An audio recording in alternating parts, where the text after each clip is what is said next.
Welcome back to the SMITE World Championship. We are in the middle of making our way there. It's placement week, everybody out there. We are halfway through the very first day as we will now be moving on to Spacestation versus Sanguine. A pretty cool first day. But you heard me just mention I was talking about the SMITE World Championship. That's going to be happening the 15th through the 17th of November. DreamHack is the event that you absolutely do not want to miss. Go to HighResExpo.com, pick up your tickets. That way you can see me there. You can see all the other casters, your favorite pro players and coaches. And I can think of one other guy that's probably going to be there. His name is Zeros. He's right here next to me. You wouldn't want to miss out on the chance to get to meet this guy now, would you? Make sure you're there at High Res Expo. Yeah, I guess I'm a pro player, kind of. Yes. I've been a coach and a caster, so I guess I fill all the criteria that you just mentioned, so you definitely want to meet me. That's a good point. If you meet Zero, you don't have to meet the rest of us, right? Because you've kind of done all that. You can enjoy the venue, come back to watch the games, all that cool stuff. Let's go ahead and take a look at that updated bracket, if we could, to give you all an idea of this journey that we've been taking throughout the tournament here so far. We just got through watching. Remember, it was all started with the console wars that happened yesterday. Hype Unit was the team that came out on top there. Your current console world champions. They went on to face a pretty tough Out Cold team, and though they fought valiantly, they did drop down to the lower bracket. Out Cold moves on to fight SK. On the other side, Hype Unit pretty dominantly took down Rival just now in set 2, so they'll be lining up against Luminosity. Those two sets will be happening tomorrow, and you can see where Hype Unit as well as Rival have dropped down to the lower bracket, awaiting the loser from set 4. That's Ovey versus Simplicity, as well as the loser of number 3. That one is the set we're about to watch right now, Spacestation and Sanguine. So the one that loses in this one will be dropping down that lower bracket. This is finally some SPL action coming up here. Looking forward to this. And so interested to see SSG now as well, because they look so much better as of late, right? So yeah. Just super interested to see what they can do today. They've almost reinvented themselves, haven't Yeah. they? They've got Cyno in the jungle now, BaRRaCCuDDa in mid, so we sort of reunited with JeffHindla in that way. They're able to spend a lot more time playing off each other, and then andinster's in the long lane now, basically getting to play whatever it is that he wants to, whatever he thinks is good. This team has so much trust in him to play well, and then Aqua's been a constant for them. He was playing well before the change, and is still playing well now. This new Space Station roster, I don't know, man, they might be geared up to make a bit of a surprise run here this time. And andinster, the one I was just talking about who moved over to the long lane, is the one that we were able to track down for an interview, so we'll have a chance to hear some of his thoughts. We had a really rough season, obviously. I don't really know what to say on it. You know, when we made the switch to pick up Cyno, we thought things were going to go like way better immediately, but it's taken a while to get where we want to be, and I think we're working our way up now. The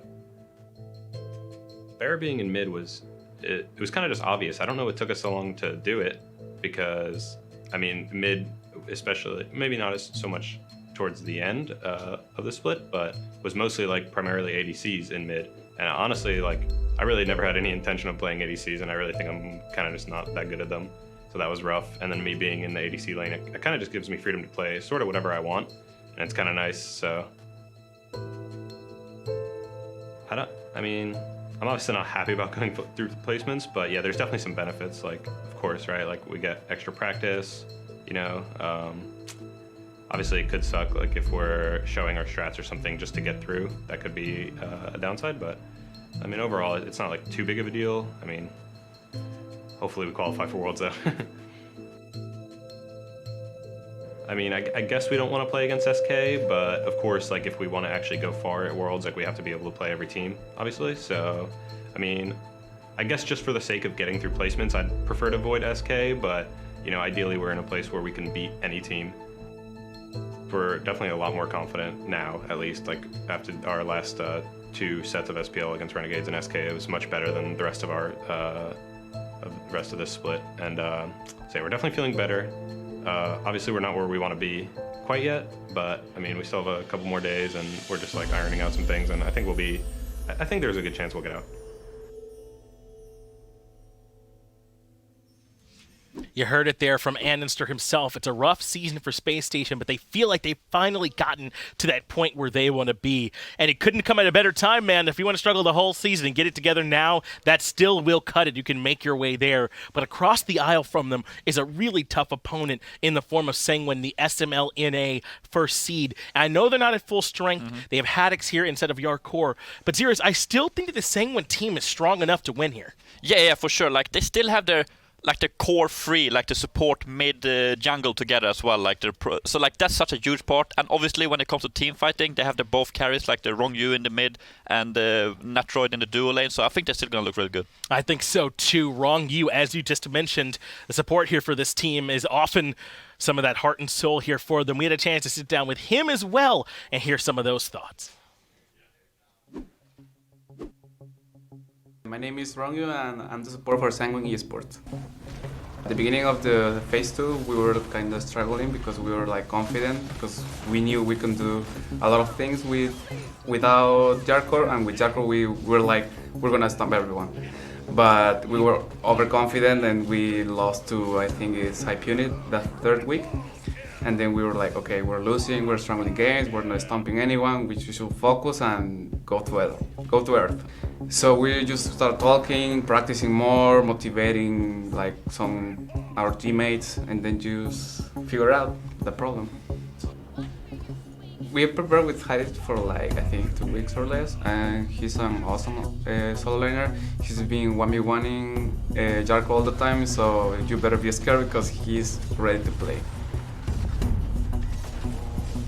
I just wanna shout out Sanguine, Blaine, Jarko, because he didn't like act like, oh, I'm not playing, I'm not with you guys. He was always with us. He was like a second coach in every scrim.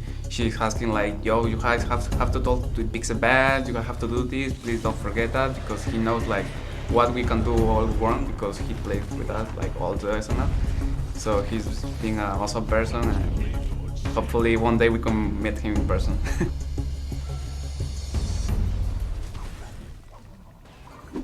Well, you absolutely love to hear it. I know it's frustrating they couldn't have Yarkor here, but it sounds like he's still very much a part of this squad and what they're doing going forward. So you absolutely love to hear that. And it sounds like Haddix has been gelling well with this squad. So maybe Sanguine are more ready to go than we've been giving them credit for here. They've got a tough test in the form of Spacestation.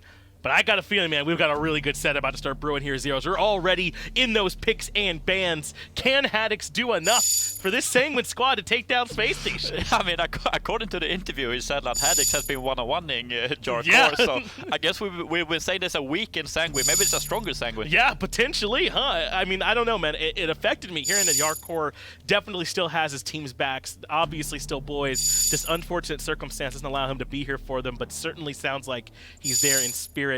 So hopefully Sanguine can continue to do him proud, and Spacestation have a lot on their plates as well as they want to come in and show what they can do. Thor locked in here first for Cyno to kick things off for them, as well as some nice bans. Jormungandr, Serqet, Xing, not going to make life easy for Sanguine. Yeah, this Thor for SSG, I think andinster played it twice in the last SPL week, so you never know if this is for Cyno or if this is for andinster. And it's just certainly comfortable playing Assassins. Has been a dominant jungler at times throughout his career. I know he had some struggles here in Season 6, but that legacy continues to live on. Kumbhakarna and Tier come through. This Tier for Aqua, the Kumbhakarna very likely for JeffHindla. And over on the other side, Sanguine already have King Arthur, Xing Chen, and Olorun. That is a potent first 3 picks they've gotten as well.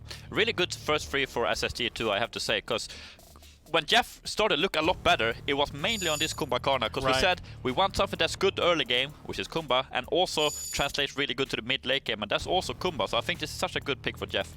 Allows him to sort of fit in that in-between style. Meanwhile, Sanguine already have a magical ADC. If they want to pair another magic damage dealer with it, they certainly could. As Erlang Shen comes in, I have to imagine that's for Panitom in the jungle, since they already have the Xing Chen here for support at this point, which means they just need one more carry for Sanguine. Meanwhile, Spacestation haven't gotten any of their carries. It looks like it'll be Chernobog. Got to imagine that's in the mid for BaRRa, and this last pick will reveal where that Thor's going. Yeah. Oh, so it is...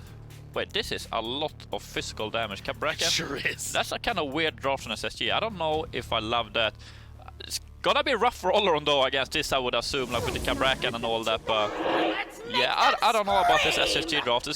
They get a bit too weird sometimes, in my opinion. And like, if it works out, then great, but if it doesn't, I want to see them go back to some more standout things. So I definitely prefer Sanguine's drafter, I think. Yeah, and 10th pick Hell for Sheento in the middle lane. I got to imagine that's for him. I mean, he could come over to Netrioid in the long lane, but I don't know, there's something Sheento likes to play. It can run into some trouble with the Cabrakan wall, but if this Hell can make it to the late game, they got an Olorun Hell backline. I mean, that's a ton of damage and sustain. Yeah, and even for Cabrakan, like, fighting against the Olorun and Hell in the Olorun out, it's kind of hard, yeah.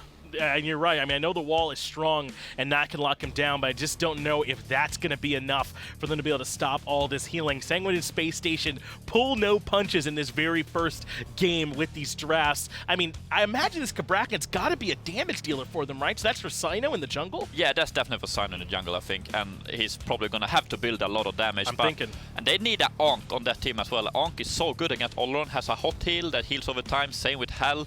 Good against Erlang out as well, so yeah. I really hope they go build an Anker on the SSG side. Yeah, this draft has a lot of self-sustain in it too between the King Arthur and Xing Chen. Anti-heal will be critical as they move into game number 1. Thanks so much to Finch and Zeros on the desk there. Those picks and bans were speedy. These guys wanted to get this one underway quick. And into game we go. Agro's going to be joining me on the cast to break this one down. Cyno on the Cabrakan, and once again, andinster on the Thor. I like it. In one way. I like it in that andinster's playing Thor, a god that he's very comfortable with. He likes playing these long lane assassins. We saw the impact Thor can have earlier on today in our first set. Layers made incredible plays on this god. Frostiak did as well in that set. But Cyno's Cabrakan has been hot or cold. Hasn't always been super consistent. And I'm a little bit worried about the level of dive they have available against Netrioid. Netrioid on this Olorun, not a lot of CC immunity against that ultimate right here. I mean, it's going to be hard to lock him down. Yes, those walls will be good from Cyno, but it won't necessarily be easy to get on top of him once he's dropped that Sanctified Field. Now, obviously, we mentioned Haddix going to be replacing Joko in that solo lane. Could have a knock-on effect as the game goes on, but, you know, the interview said that he seemed comfortable in the laning phase for now.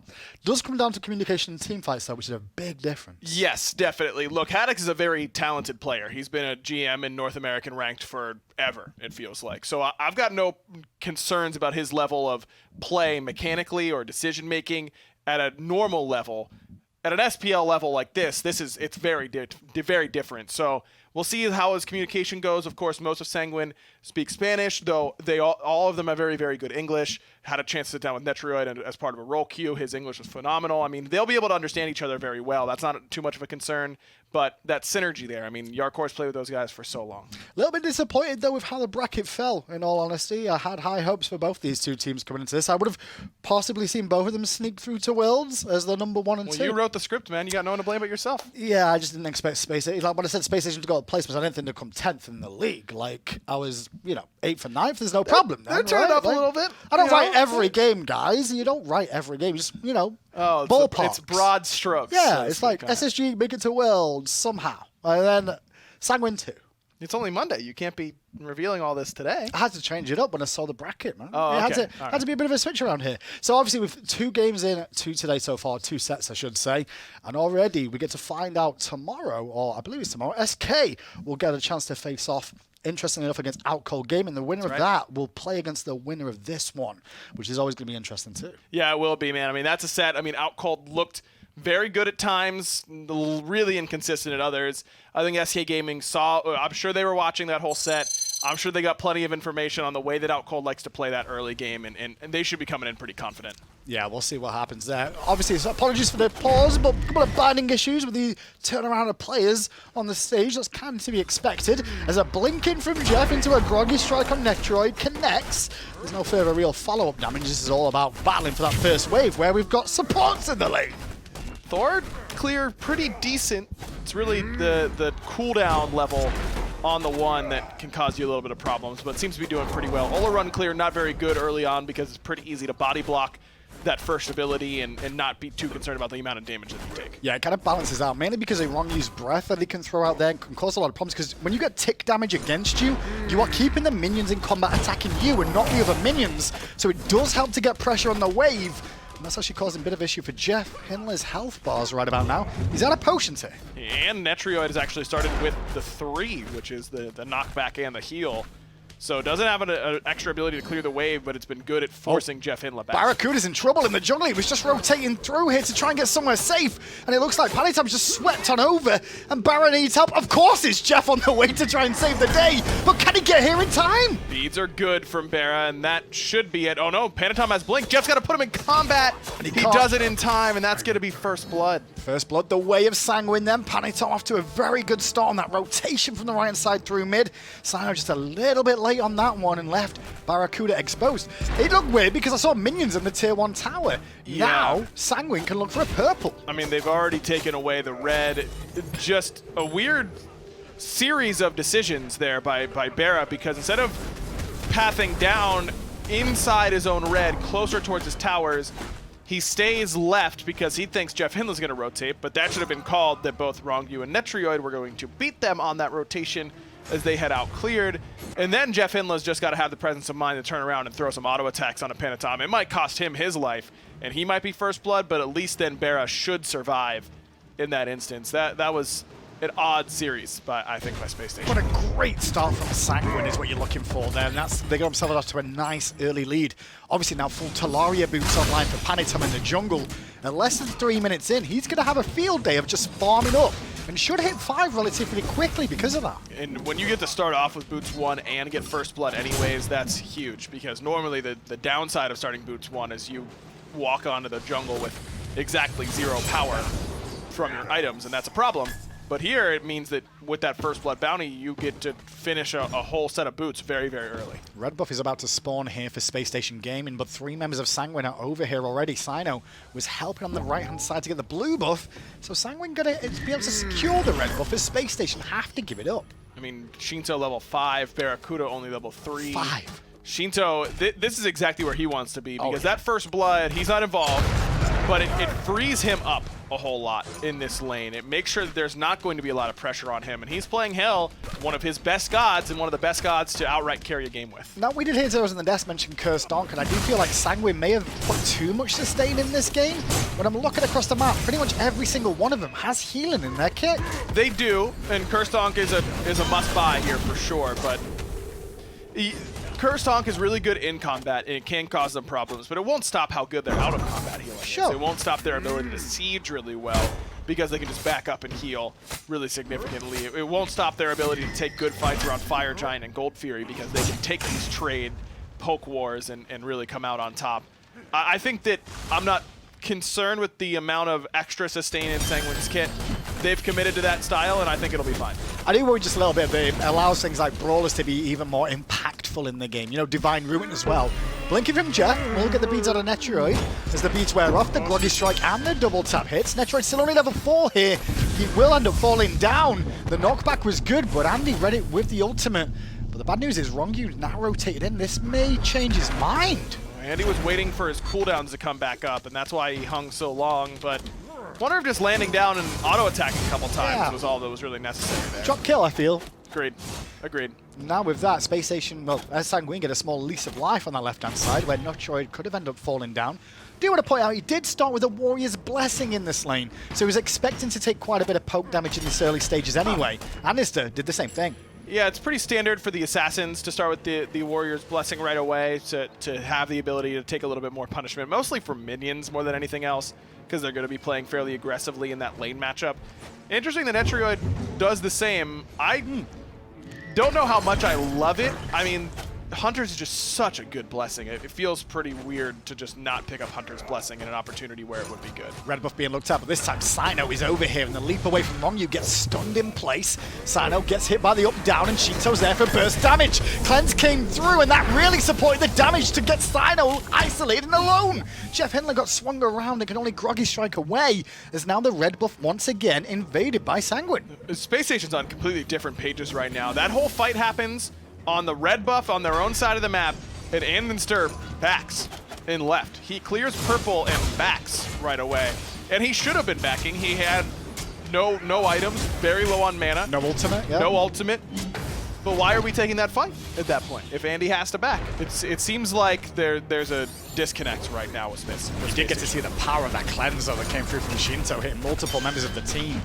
And this is going to get hit by that pin by Panitom, but no further follow-up just yet from there. Sheento has gone back to base now, got the Cursed Orb online to go with the Shoes of Focus. That will give him even more of a power spike at this point. The mobility factor alone will come into play. It's huge because it's so much MP5, and that's something that Hell desperately needs. So often, you'll find yourself running out of mana on that character. I think that the Cursed Orb power spike is one of the best ones Hell can have right now. Is it a big day for Aquarius today with this matchup? The fact he's got, you know, a substitute in this lane, is it a more responsibility, so to speak, on the guy? I mean, I think that Aqua has a lot of weight on his shoulders just in general with the way this team has gone as of late. But yeah, I think it's fair to say that you can expect a little bit more from him. I do think that we shouldn't be looking at Haddix as a Kassir sort of setup. Well, right? this is a 2v3 on that right-hand side right now as Aquarius and Cyno try to get aggressive around the blue buff, and they're getting heavily punished by this rotation. Cyno is now in no man's land and will fall down, and Sanguine are now up 4 kills to 0. Spacestation's fight selection is something that has plagued them in Season 2 or Season 6 and Phase 2 of Season 6 in particular. I think it was the main thing holding them back earlier on in the phase. I thought they did a really good job. Once Andy moved over to this long lane, I felt like they picked their fights far better, and that has not been the case so far here today. A couple of weird engagements where I just don't think they've been playing them very well. Ronngyu gonna go for a thought he would with the blink up, down the door, he's blinking, hide in the wall, don't come out! Jeff with the yawn in right time to separate and make sure that he could escape. Well played from BaRRa. Yeah. But at the same time, he still took a lot of poke in the laning phase that allowed him to get in that position. BaRRa has not played mid very long. Don't forget, it's only been a couple weeks for him here in this role, practicing and getting ready. Hell is a pick. How often do you think he's played against it? Probably not that many. There's no way it's more than 3 or 4 times, right, over the course of this month. I don't know what teams they've been scrimming, but it's a very small percentage of the SPL level player base that plays Health pretty consistently, especially in the mid lane. So it is a god that will catch you off guard a lot if you are not used to playing against it. You will be floored at the damage output that it can provide. I mean, I'm thinking what? The only 2 teams I think that play Hell in mid right now, or have players that have historically played Hell in mid, I should say, are SK Gaming with Paul and Dignitas with Herb. Those are the only 2 that have played Hell that I can think of right Historically, is what you're saying? Yeah, though. historically. Like, regularly is definitely a different case, so... Right, who knows that they're playing them right now? I mean, no one really is, so I'd be kind of surprised. That tier 1 tower in the middle lane, you can see how whittled down it's been in less than 9 minutes in. Cyno's rotating to the left-hand side here to look at Netrioid, but he did just step on a ward, and the ping's going all down and around him, really trying to protect this Olorun on this left-hand side, which is wise. I see 3 wards on the map right now for Spacestation Gaming. Andinster actually going to go up, but Netrioid and Panitom should know this is happening. Yeah, and I don't think they still know there's a ward still hanging around there, so they spotted Cyno on this rotation. That's why Cyno was there at the same time. And speaking of Cyno, he's now starting up the purple buff as Panitom rotating, as is Ronngyu. And Cyno could be in trouble again. Beats there, Ronngyu still has ult, won't One hit. need it. As I said, won't need it at all, because Panitom's ult gets the job done. Really good pressure from Sanguine, just continuing to go through the jungle. They take the purple, now the red. Meanwhile, Netrioid still pressuring Andy, and Andy not really enjoying that trade as much as he would like to. The investment from Netrioid into a bit of physical defense has helped him out even more so. BaRRa having plenty of fun over here on this side of the map. What was that damage coming from Sheento? Are they on controller too? Level 11, it's not looking good for Spacestation. They look unprepared, not in the sense that they haven't been practicing or anything like that, but I just don't think they're ready for Sanguine to come out of the gates this hot. They are coming out very quick, and now over towards the Gold Fury too. And the worst thing about them coming out this quick and this hot is they have that Hell. And we always talk about sustain. You're almost on a clock to a certain point where they're almost unkillable. And working towards what looks like a breastplate of Valor next, this could be a hard uphill battle now for Spacestation to get back into. And one of the members you're going to have to expect to do that is Cyno, because he's the only magical damage. And he's the bottom of the player damage charts right now. This is what happens to this Cabrakan at times. I mean, it just falls behind. Not necessarily Cyno's Cabrakan, but just Cabrakan as a character in the jungle. If you can't leverage your base stats, if you can't leverage your early base damage and build into some tankier options at the same time as getting some power options because you're relying on your base stats once you get up to the mid levels, it becomes very difficult. I mean, he goes Divine Ruin first item. My man's level 8. He's down to Ronngyu. And Haddix on that right-hand side has hit level 12 now. Highest in the game alongside Sheento, funny enough, in the mid lane of Sanguine too. This is a really good lead for them. You can see how long it's taken Cyno just to bring down the camps of the Oracles. They're just trying to get as much experience as possible. How long can you delay a Space Station in this game, though? Because, I mean, it's hell, right? You're going to get to a point where she's going to become almost unstoppable. We're there for now. It's kind of the curve, right? Right now, Sheento is nearly unkillable. I mean, he just has too many levels. They're trying to make a play on Netrioid at the same time there. Sorry to cut you off. Andinster just ulted on in there, trying to make something happen. But again, Cyno, who was in the wings, has spotted out, and now they're in trouble. Cyno's foot hovered in the air for half a year, and now Jeff's going to groggy strike into next century. BaRRaCCuDDa swoops on him, but Netrioid is still buying enough time for the rotation to come through. Panitom's here, uppercut through. What can Ronngyu do? Not a whole lot. Panitom's gonna have to do the majority of the work, and a double taunt's a good start. JeffHindla getting low, and Cyno puts out very little damage. Big bosses here, by the way. Party's over. Well, they did at least get Netrioid, and good work at doing at least that. BaRRaCCuDDa did slip the net. It was only Cyno that died, but it's not someone you would want to have die at this moment. He needs to catch up. The red buff looked at. Panitom gets hit by a double tap, but BaRRaCCuDDa just sat there in front of him and couldn't get away. So Panitom says, thanks very much, I'll claim your life as well. BaRRa is sitting there like, all right, sick, he's stunned. This hammer is going to do a lot of... Oh, he's still real healthy, guys, and he can just go in and two-shot me. Aquarius trying to rotate in and cause a problem for Ronngyu. The Fearless is good, and the tap from Andy's there to follow up. Off the landing, Haddix will at least ult onto Aquarius, trying to match that rotation. But it's still 2-8. It's still a 7,000 gold lead at 13 minutes in the game. Cyno's working on a mask, and this is either going to be Bumba's because he's running it down. No. And it's the classic ranked strat of we're losing, so I go full movement speed. Or he's going to just run into Rangdas right away.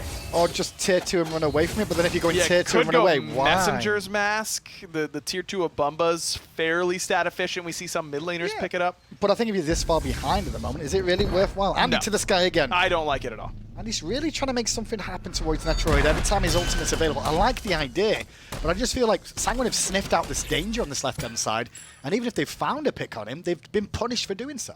And now it's really hard because Netrioid has Jade Emperors, and this is where these matchups of mages versus hunters or assassins really turn very, very quickly. As soon as these characters get Jade Emperors crown, it just becomes so hard to fight against them because it's a two-pronged swing. Not only are they getting physical protection, a little bit of HP, and a little bit of power, but your power is reduced at the same time. And it is very, very difficult to get through all of those factors. Really 3, right? I mean, you got 150 health, 60 prot, and you just lost 30 power. That is a huge swing while he's gaining power at the same time. The game gets a little bit trickier now for Sanguine, even though they've got a very comfortable lead here. Trying to find bonus wins, bonus experience in gold over Space Station can get a bit tricky with only tier 2 towers pretty much remaining on this left and middle area. They do have to invest quite a bit to look to bring those down, and in doing so, they could give Space Station a window. Right. But they could, you know, hold this lead for a while. Exactly. This is where you just don't give Space Station a single red or purple until the Fury spawns, which is easy because it's about to spawn anyways. Then you take Fury, you come back, you get the next red and purple again, and then you start sieging tier 2s. And he's been isolated on the left-hand side. No ultimate available for him on the 2 cancel that. He just came back up. He gets aggressive on Netrioid. Ultimate is up, and Aegis was used there as well as Beads, I believe, to keep him alive. But now the turnaround could be here. BaRRa and Aquarius show up to the party. However, we're back up in the jungle there, and BaRRa giving full vision because of that Living Nightmare. They know that recruits were already waiting in the wings. Haddix on the way, level 15. Sheento, level 16 on the way. Yeah, get me out of that situation for sure. Turns out it is Rangdas 2 for Cyno. I'd be surprised if he finished it. That's probably where this item's going to sit. Just feeling like he needs some sort of power spike at this point in the game. And he's really not that far down in XP. Right now, this is just 50 power, 10 pen. It's actually pretty good. Definitely, it's really good. Yeah, that's actually pretty good. I don't mind it. I hope he's not finishing it, though, because he will get one shot by Sheento. But to be fair, he's pretty much been one-shot significantly so far. He's already died 4 times. So what could go worse? You know, you might as well just try and get some damage off beforehand. The Primal Fury has spawned here, and we'll see if Sanguine heads straight towards it. It's not a bad option at this moment in time, considering it will force Space Station to attempt to contest somewhere along the lines. The man on your screen there, though, Aquarius, more responsibility than him now. He's the highest level on his team and in the game, and you can see him trying to make these rotations to keep this Fury in check. But he's still a level down to Haddix, a level down to Sheento. It's going to be difficult, especially with the early Breastplate of Valor for Sheento. Cyno going in, blinking, and then trying to get onto Sheento. Finally traps him with the walls, but Sheento is still healthy enough to survive. The Whirlwind of Rage and Steel from Ronngyu caused the problem as Andy and Aquarius tried to get to the back line. They'll be looking at Sheento if they can, but their back line of their own needs some support, so Andy will crash back in. Aquarius front line in as long as he can, but now Sheento and Netrioid are really doing a number on him on the backside, so he ends up falling down, and now Jeff could be the next one to fall. BaRRaCCuDDa had to use his ultimate defensively. It's a rout for Sanguine. I mean, this is almost a 10k lead already. I agree with Spacestation's assessment. That was the best time for them to take a fight. They knew that Netrioid's ultimate was still down. That is an unwinnable ultimate at this point. If you're Space Station, you can't beat it with how far down you are. So let's take our fight as soon as we can. Cyno just takes forever to land the stun. It throws off the whole pacing of the team fight. Panitom's a real jungler. You see that? Speed Whole over team's fire, doing baby. Fire Giant. I'm going to go and get that speed. That's the most important thing on the map now. It got nerfed this year. Yep. Again and again, and it's still #1 priority. FG will go the way of Sanguine. Space Station will get a consolation prize because of this, however, in this Primal Fury. And if they can hold on long enough, it could come into play later on. We're talking real later on, though, Hey, Graham. I mean, hey, we're looking for crumbs here, friend. For crumbs. I'll say. I mean, this is not looking good for Space Station Gaming. They've got to withstand this Fire Giant for the next 3 minutes plus, and I don't know how they do it. From here, you're really looking for an overextension from Sheento in particular, from Netrioid. You hopefully that Haddix kind of lets the momentum get the better of him and dives your whole team without the rest of his team. And so, I mean, andinster and BaRRaCCuDDa haven't even finished off their Transcendence stacks yet. JeffHindla's only at 34 stacks on Thieves. There's so many things that are just in the negative column from Space, and sure, the main magical damage is going to be Cyno, who is behind in the jungle considerably. At the same time, the major damage dealers on the team are all physical, and the Breastplate of Valor and the Jade Emperor's Crown are just allowing them to weather the storm even longer. And he's going to try and make something happen on Panitom here. Crashing in, but won't find the stun. The wall connects on Haddix, who front lines as long as he can. Rest of the team are marching on for a Phoenix on the left-hand side. Haddix will fall. Yeah. If they get a Phoenix, he'll be okay with this. I mean, that is still okay for Space Keep Station. him in combat. Look at Ronngyu, man. He's got the whole team. He's on doing him. the support's job right there. He gets some Holy. back up from Panitom. The peel away with the ultimate is good. BaRRa's angry by that, so Ronngyu will get away. Panitom may die, but they get a Phoenix on the left-hand side. Great play from Sanguine. I like it from Space Station's perspective at the same time, though, because the chances of them being able to defend that Phoenix feel really, really slim right now. Are you really fighting into a sanctified field on that Phoenix down this much gold in the Fire Giant? I think you take your couple kills and you walk away happy. I mean, I guess it was best of the worst situation in Yeah. one regard. I do think 2 members could have defended, though. With no minions, they couldn't do it. No way. Level 19 hell, man. He's level 19. Is she going to attack the Phoenix? Yeah, she's got The whole breastplate. way? Sure. There Alright. was a wave there. Who clears the wave well on Space Station without having to step up? I mean, I've not No talked one. about composition that way, though, but Yeah. like, still, I'm saying if you send a man back to defend, it makes it a bit tricky. I don't think so. I think that Sheento and Netrioid are too big at this point. Just too big to handle. I will say the Netrioid, no demonic grip. I do not like that in the build. You want to build that demonic grip, especially when you have another magical damage dealer on your side. You're stripping prots for both of you. The Telkines early on, just get demonic there. There's no advantage in this build because of the lead they've got to just forgo it for now I and mean, then fall yeah, back. he can't. Look, Netrioid could build Toxic Blade.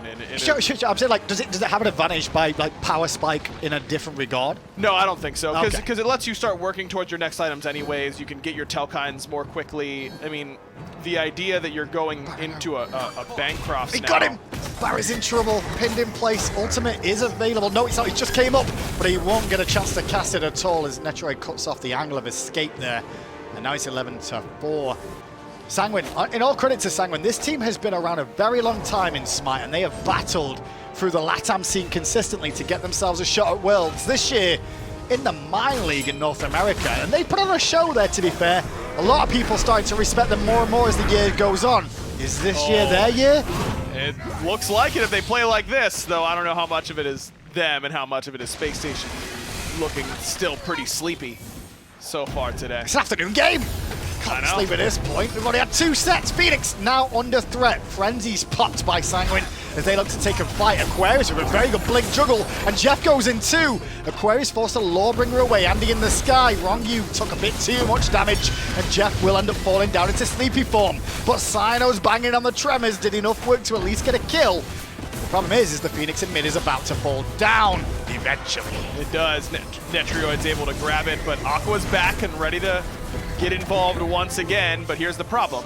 Sheento's a level 20 hell, and he is unkillable at this point. It was very interesting that trade because the Fire Giant was just wearing off them there. You can see that it just wore off at the same time as that fight was coming to an end and the Phoenix falls down.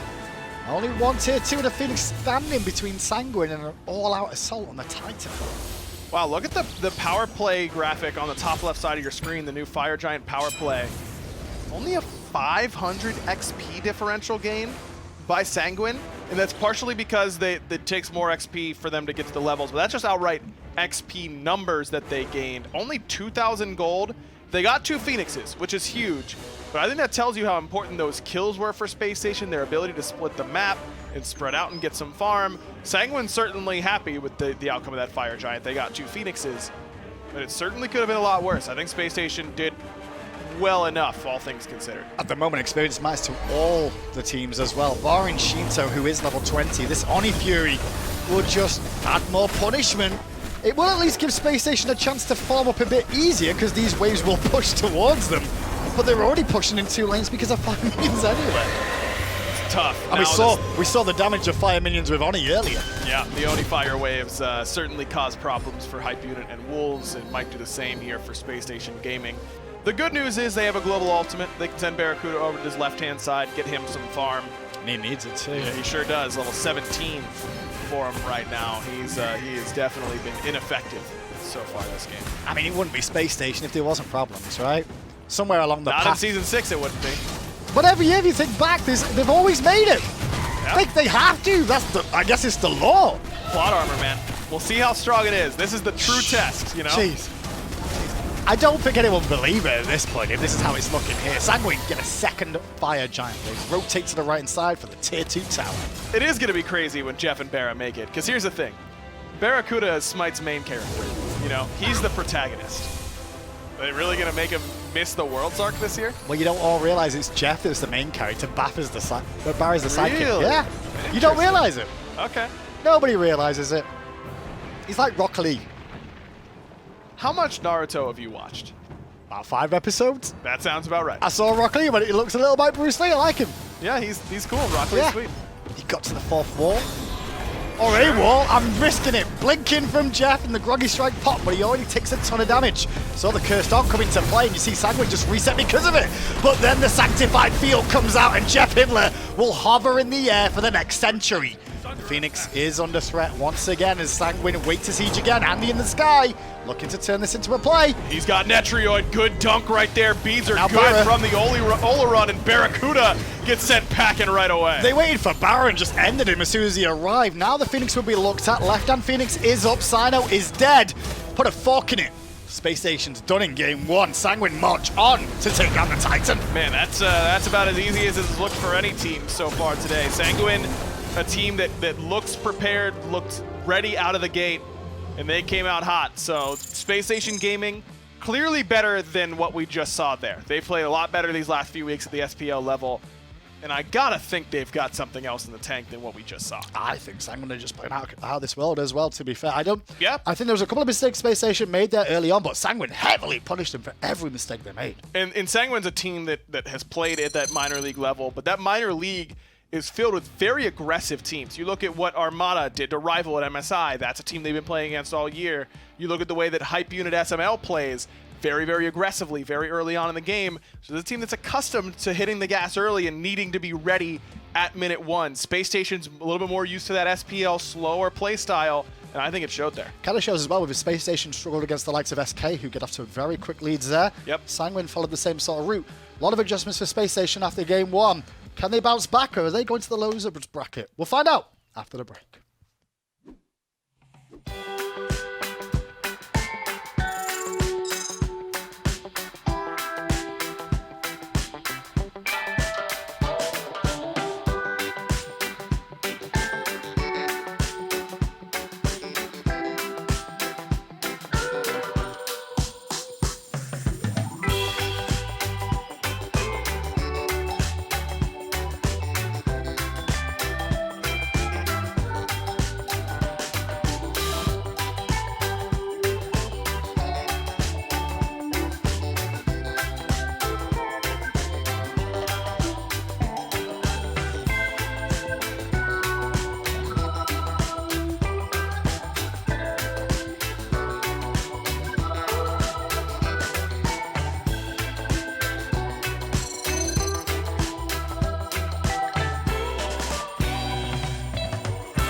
Welcome back in for placement weeks here, where Sanguine, even without Yarkor over there in the solo lane, have had a great game number 1 here over Spacestation, really coming out of the gate looking strong with Haddix over there in the solo lane for them. I'm still joined here by Zeros on the desk. And Zeros, what were some of your takeaways from that game? Because I don't know, man, I got hyped watching that game. Sanguine looked great. Yeah, Sanguine looked great, but on the other hand, I like this SSG draft. Not great. Whoever put that together needs to rethink his... I don't know, man. Like, just think about it. If BaRRaCCuDDa ever dies, who's gonna kill the tanks of Sanguine? Sure, I mean, at this point, they don't have any sustained damage aside from that Chernobog, right? With the Tier, Cabrakan, Kumbha, Thor, they really were a lot reliant on BaRRaCCuDDa in those fights. And not only was he not particularly comfortable throughout the game, he was first-blooded here. Panitom makes a great blink play to back up, get out of combat, and catch BaRRaCCuDDa off guard. Yeah, I think the only way Spacestation win this game is unless they're just a lot better individual players, which they weren't this game. Right. Or if they win this game in 10 minutes, but like they lost the game hard in the first 10 minutes. Like they just need to go back like to some normal draft. I don't know. Like they tried this now, but like this can't happen again. I mean, it was very curious. Andinster plays this Thor in the long lane, and they do eventually have a good fight here, but early on in the game, he didn't get that much pressure over Netrioid. I mean, you saw even in that interaction, he was actually a little bit behind in terms of experience. That was a particularly good fight for them. This is another one. Andinster goes up. He can't really find his moment, kind of comes back towards the back of the fight. It just tough from Spacestation. It looked like they would need a perfect fight in order for it to go their way, and they never got it. Yeah, this is a problem too. Like you're playing a Chernobog mid, which is super low pressure, right? And you're against a Hell. You get out pressured hard by a Hell, which shouldn't happen, you know? Like she's so good from ahead in the early mid game, and like I think if you want to play this Hunters mid against Hell and those kind of picks, I feel like you probably need to pick an Honor or something where you can look to kill her maybe. Right. But yeah, I don't know. Something has to change. Something for a little bit more pressure, and it just did not come out for them here.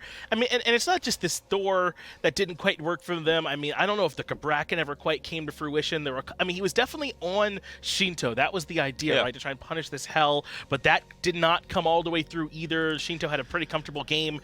This draft for Spacestation and the execution of the game, neither one was really there this time. Yeah, the thing is, you punish the Hell, then you still have the Olorun free casting in his ult. You know what I mean? You have such a strong backline from Sanguine, and then on the other hand, SSG, you have one backline, and that's a mid Chernobog that's underfarm. Like it just was not going to be enough for them in that game number 1. Let's see if they can make some adjustments, though, as it looks like the picks and bans for game number 2 are already ready to go. Spacestation will be first pick yet again. As the losers, they get to pick. They'll take the Jingwei out of the equation right away. Meanwhile, Sanguine ban away this Isis, so things are fairly standard, but Spacestation ban away the Thor themselves this time. What's that Anderson? I think I want to play 4 again. Like, whoever is first pick, nope. They were like, oh man, it looks like I got banned, just can't, nope, not this time. Oh, a fat fingered. Yeah, it's funny this time. We'll see what Andinster chooses to go with. I mean, clearly they won't be valuing the Thor at all, and they don't want to worry about Sanguine getting that on the backswing here this time.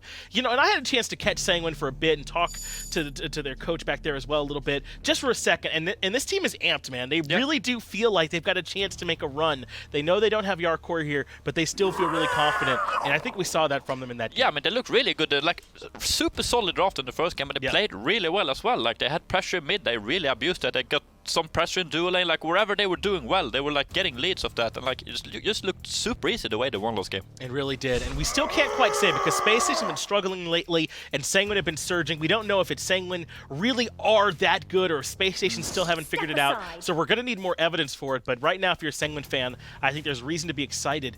Though they are gonna pick Haddix's pick very early on, the Osiris here with the Jormungandr and King Arthur already picked, as well as the Serqet to pair with it.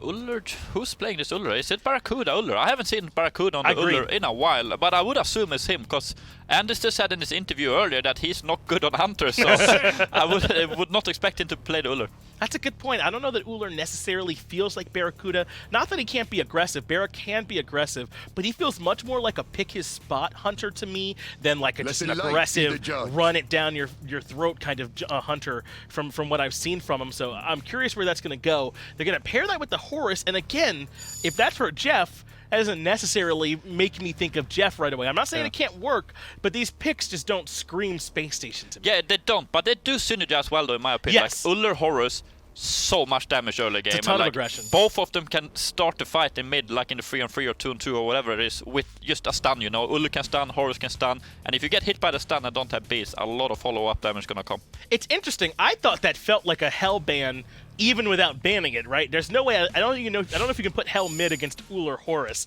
That kind of aggression can run over, but they do come back and ban it anyway from Sheento along with the Morrigan. So both functionally and in terms of how it plays, I don't think Hell works here. Yeah, I think Sanguine has done their homework here, and I'm pretty sure they're gonna look to play a mage in mid that does well with Spirit of Magus here. I have a big feeling, unless they look to match the Ullr pressure with like Honor or something.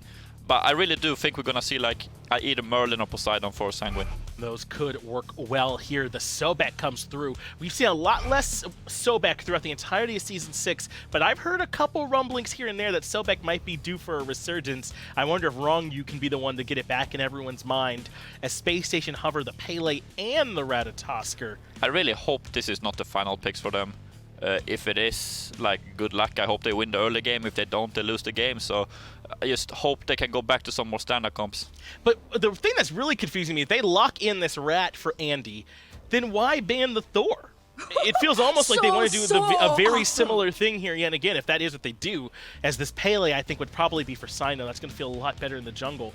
Oh, I know you said you don't like this draft. Is it just because it's the same as Game 1, or what's your issues with it? I hate it. I really hate it. Like, you have no objective damage. You have Ullr for objective damage. That's it. So even if you get a good lead, what do you do with the lead? How do you push towers? Like, what do you do when all these members get a lot of physical defense online? This Olorun is gonna have Jade Emperors. He could go Jade Emperors and Lotus He Crown. went Warriors Blessing to start last they're just game. gonna be immortal. And like, even if they get a lead early game, which they probably should, they have really good early game Spacestation. But if they don't like win the game in 10 minutes, I just don't see this working. I really do not understand this kind of draft. You're right, though. I mean, one thing that is true about this draft is that Ullr, Horus, and Ratatoskr, I imagine that's their, well, not even their 3v mid, right? Because it'll be the Pele that's a part of it. But even still, the Rat can be active early on. That is a lot of pressure, even before level 5, but definitely at level 5. Sanguine have to brace up for that panic that's going to be coming in.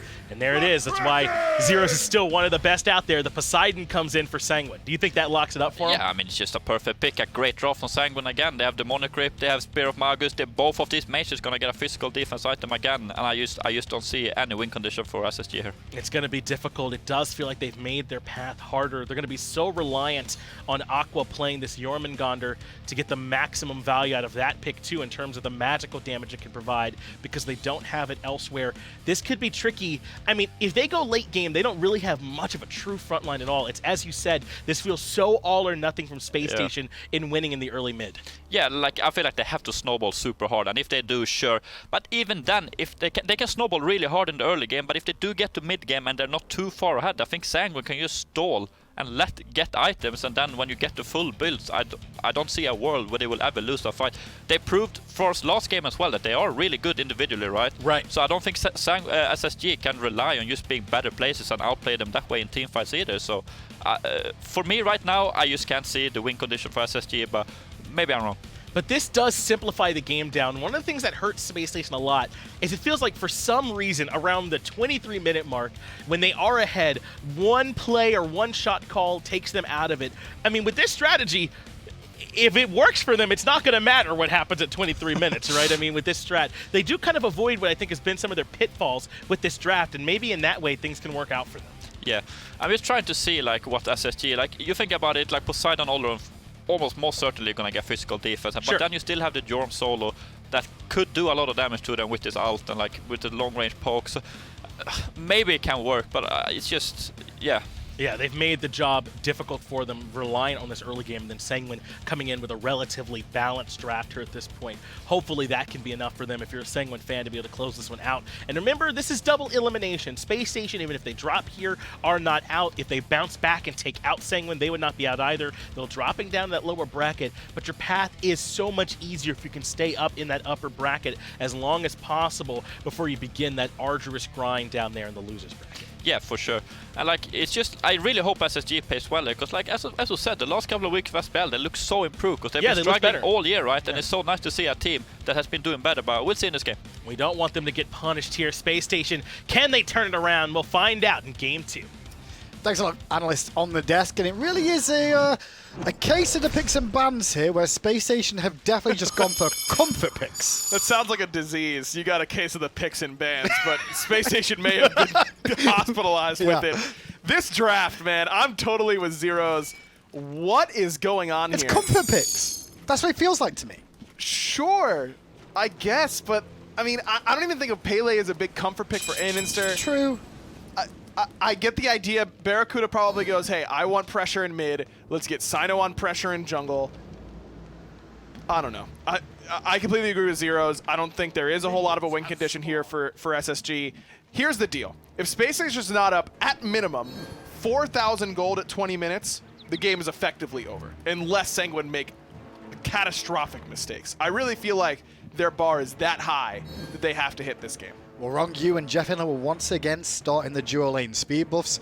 No invades going on this time round. Everyone's going to go to factory settings, so to speak, with Andy now the new dual laner. Jeff going to blink in and stun Netrioid, but Andy won't be there for any follow-up at all this time round. I guess it was just trying to force the beads, if anything, from Netrioid, but Jeff took a ton of damage. Yeah, he did the same thing last game, and just like last game, Andy goes, cool, I'm going to hit the wave now. Use at least hit the wave with the second part of the fracture. I don't know. That's 2 games in a row, by the way, that Netrioid has started off with that Consecrate. It feels like that might be just what he's starting in this matchup. In the 2v2 because of the aggression, right? Right, 2v2. And it clears the wave pretty well. Its cooldown isn't super long. It gives him prots. I like it. It would just make it a bit tricky on trying to clear a buff, I would say. Netrioid going to back away. The babies of the camp have been taken down, so a bit of an experience lead there. As now Sanguine return back to the laning phase again. BaRRaCCuDDa just soloed down the red buff, by the way, who wasn't a ward while doing that, so Sanguine knew exactly what was up. Cyno will now join him. And that's exactly the same time as what happened in game 1, where BaRRa went towards that red field, but Panitom just followed him on through. Exactly. And Panitom this time around doesn't have that same amount of consistent chase. He's got insane bursts of mobility, of course, on Serqet, but Erlang just sticks to you so much better than something like a Serqet can.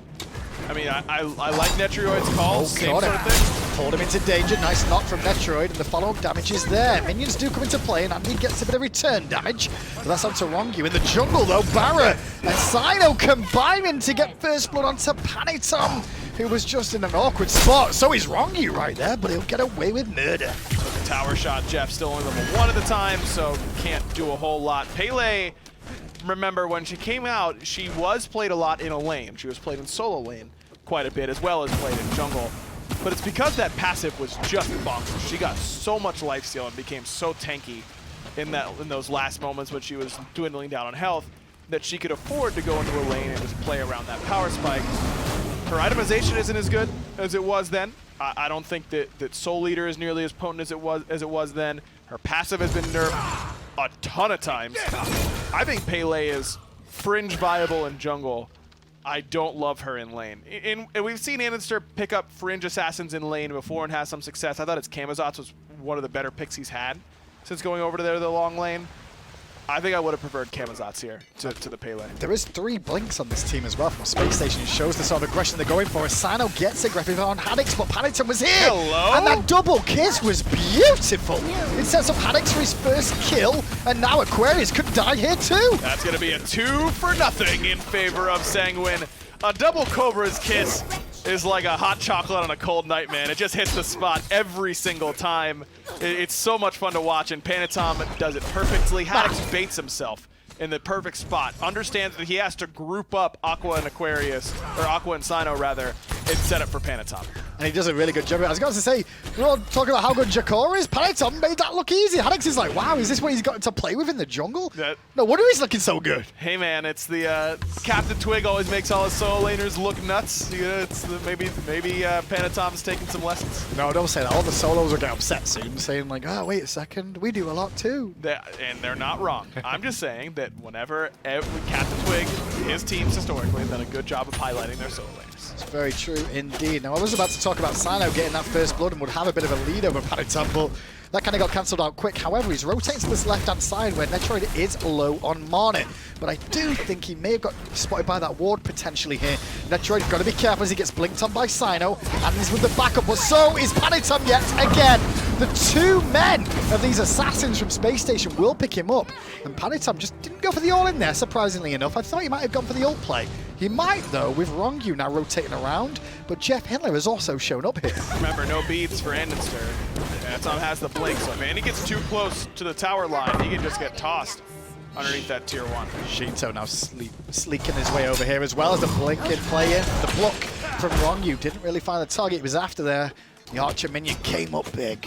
Probably a good thing that JeffHindla's fracture got interrupted by Tail Whip, or else that may have baited Space Station into a bad spot. I mean, look, Space Station has to jam their head into the wall of Netrioid on this left side early on in this game. What we saw from Cyno and andinster, that just has to happen over and over again. And Andy played that really well for what it's worth. He doesn't have to expend the blink. He baits out the beads when Cyno blinks in. That means that Cyno can use the slow later on without worry about the beads. And then Andy turns around to hit a minion to hit 5 so that he can then ult it. He's got blink this time, but he won't need it yet again. Just continues to try and whittle down the health bar of Netrioid. JeffHindla on the way, swoops on in with the heal to get in range, forces the ultimate out of Netrioid, so that'll slow everything down that Space Station can throw at him and allow him to survive. But that's now the beads consumed and the ultimate consumed from Netrioid. And now it's andinster's job to win another trade and win this 1v1. And no surprise that Ronngyu heads on over and is here to help out his boy, because he needs some help at this point. But Andy should be able to back and get a power spike item here. You expect him to stick around until, what, 60 seconds for the beads to come back up and then be okay? At the very least, he's going to hover. He's going to stay on this side of the map, this left side. You won't see Ronngyu venture over to solo lane at this point. He's gonna be here for a little bit. And if I'm andinster, in the sky right now, a play on Ronngyu, and Cyno read that beautifully. Will force the ultimate out of the lick in the waters, but the turnaround could be fair play. Panitom on the rotation with the blink available and the speed buff, but the reposition from Space Station was so quick there at the tail end to get back to safety. They won't have an option, and now Sanguine can't really find anything in the jungle to take away. And Netrioid has the beats up again very soon. By the time he gets back to lane, they'll basically be up. So Ronngyu has done his part in making sure that he stays fairly safe. I'm interested to see where andinster's going to go with his first item, because Cyno is actually going into a Soul Eater early on in this one. It's an item that we've seen some rats go before. Already has a little bit of sustain built in with that passive, so it leans in to that part of the kit that's going to let Cyno be in the middle of it and brawl. But Last Breath has 100% anti-heal for Panitom, so that whole benefit of going Soul Eater, if you're unlucky enough to be on the receiving end of that Serqet ult, just won't be there at all. Now, Panitom, you can see just hiding in the jungle there. I believe he was in a ward momentarily. He still is, funny enough. So we'll end up going back to base, and Andy just sat there quite comfortably. He's been checking the right-hand side. Cyno starting to look over here, too, at the moment at level 7. Has the blink available, and Haddix is in a low health bar situation where he could get blinked on if he's not careful. So I do like his positioning behind that tier 1 before he fell back. Has teleport, so he'll be back very soon. Not a huge deal. Credit to Aqua to have your opposing laner get a kill and an assist on you and your jungler at the same time. It's pretty common for that solo laner to just run away catapult. Right, you just run away with the whole lane, especially in a matchup that's fairly advantageous for him. Aquarius might just see Panitom in time there to make sure he wasn't going to get pressured too much more. Ronngyu now rotating over to this right-hand side. To find out there's nothing really up in the jungle, Panitom will at least delay the back out of Cyno for a second and drop a sentry ward down near the speed buff of Space Station to get full vision of that area. It is a sentry, so pretty hefty investment for that information, 120 gold. Could be worse. I mean, it is information, and the way that Cyno's playing this, he may just be on the left-hand side when that speed spawns. He's spent so much time over there. Andy was waiting for Netrioid to come back to lane and take a trade with him, which didn't really work out as well as Andy would have intended. Now Ronngyu and Cyno both rotating here. Panitom on the way, as is JeffHindla. The 2v2 could begin momentarily as Andy steps forward again. Jeff got caught in an awkward position here and may need some help, but Panitom won't overinvest. Cyno doesn't end up taking this wave. This is what I think should be happening, is you should let Andy 1v2. If Rongyu's going to stay over here, that's fine. You're accomplishing your goal. You're setting Netrioid behind. As soon as he's left alone, let andinster out of the cage and let him loose. But until then, let him get increased farm. Not so sure if we're going to see what we're going to see in terms of build from Andy. You were mentioning it earlier, but it looks like he's going for the beat stick option potentially here. Yeah, or is it this looks going to like be beat Jotun? stick. Yeah? I think it'll be beat stick because Netrioid does have some degree of healing that will come through and be a little bit annoying. Crusher's good. BaRRa's in trouble in mid. He will skirt and juke away from everyone. Panitom, though, will ride onto Cyno and force the ultimate out from him in response. In goes Cyno, looking to maybe re-aggress, but it's in the jungle where they might pinch Haddix here if they're not careful. I thought Cyno may look that way, but instead he'll just take the Harpies. BaRRA did a very good juke there, getting away from one and then axing another one. And holds on to the beats, most importantly. I like it. It looks, I mean, this is a god that he hasn't played in a long time. When was the last time we saw BaRRaCCuDDa play Ullr? That seems like a Season 2 pick to He's me. not been in the meta for a while, it's a duel, I would say, but Nat's going to force his beads there and will immediately jump away back to safety, but damage has been done from Sanguine's point of view. Bit of a more consistent game from Spacestation here, tied at 2-2. They did get the first kill in this game, but Sanguine have at least nullified it. And you mentioned this yourself, and so did the desk. The longer this game goes on, the more it feels like Sanguine are going to be in a better position. Agreed. I still think 3 to 4K at 20 minutes is a near necessity for the Space Station composition.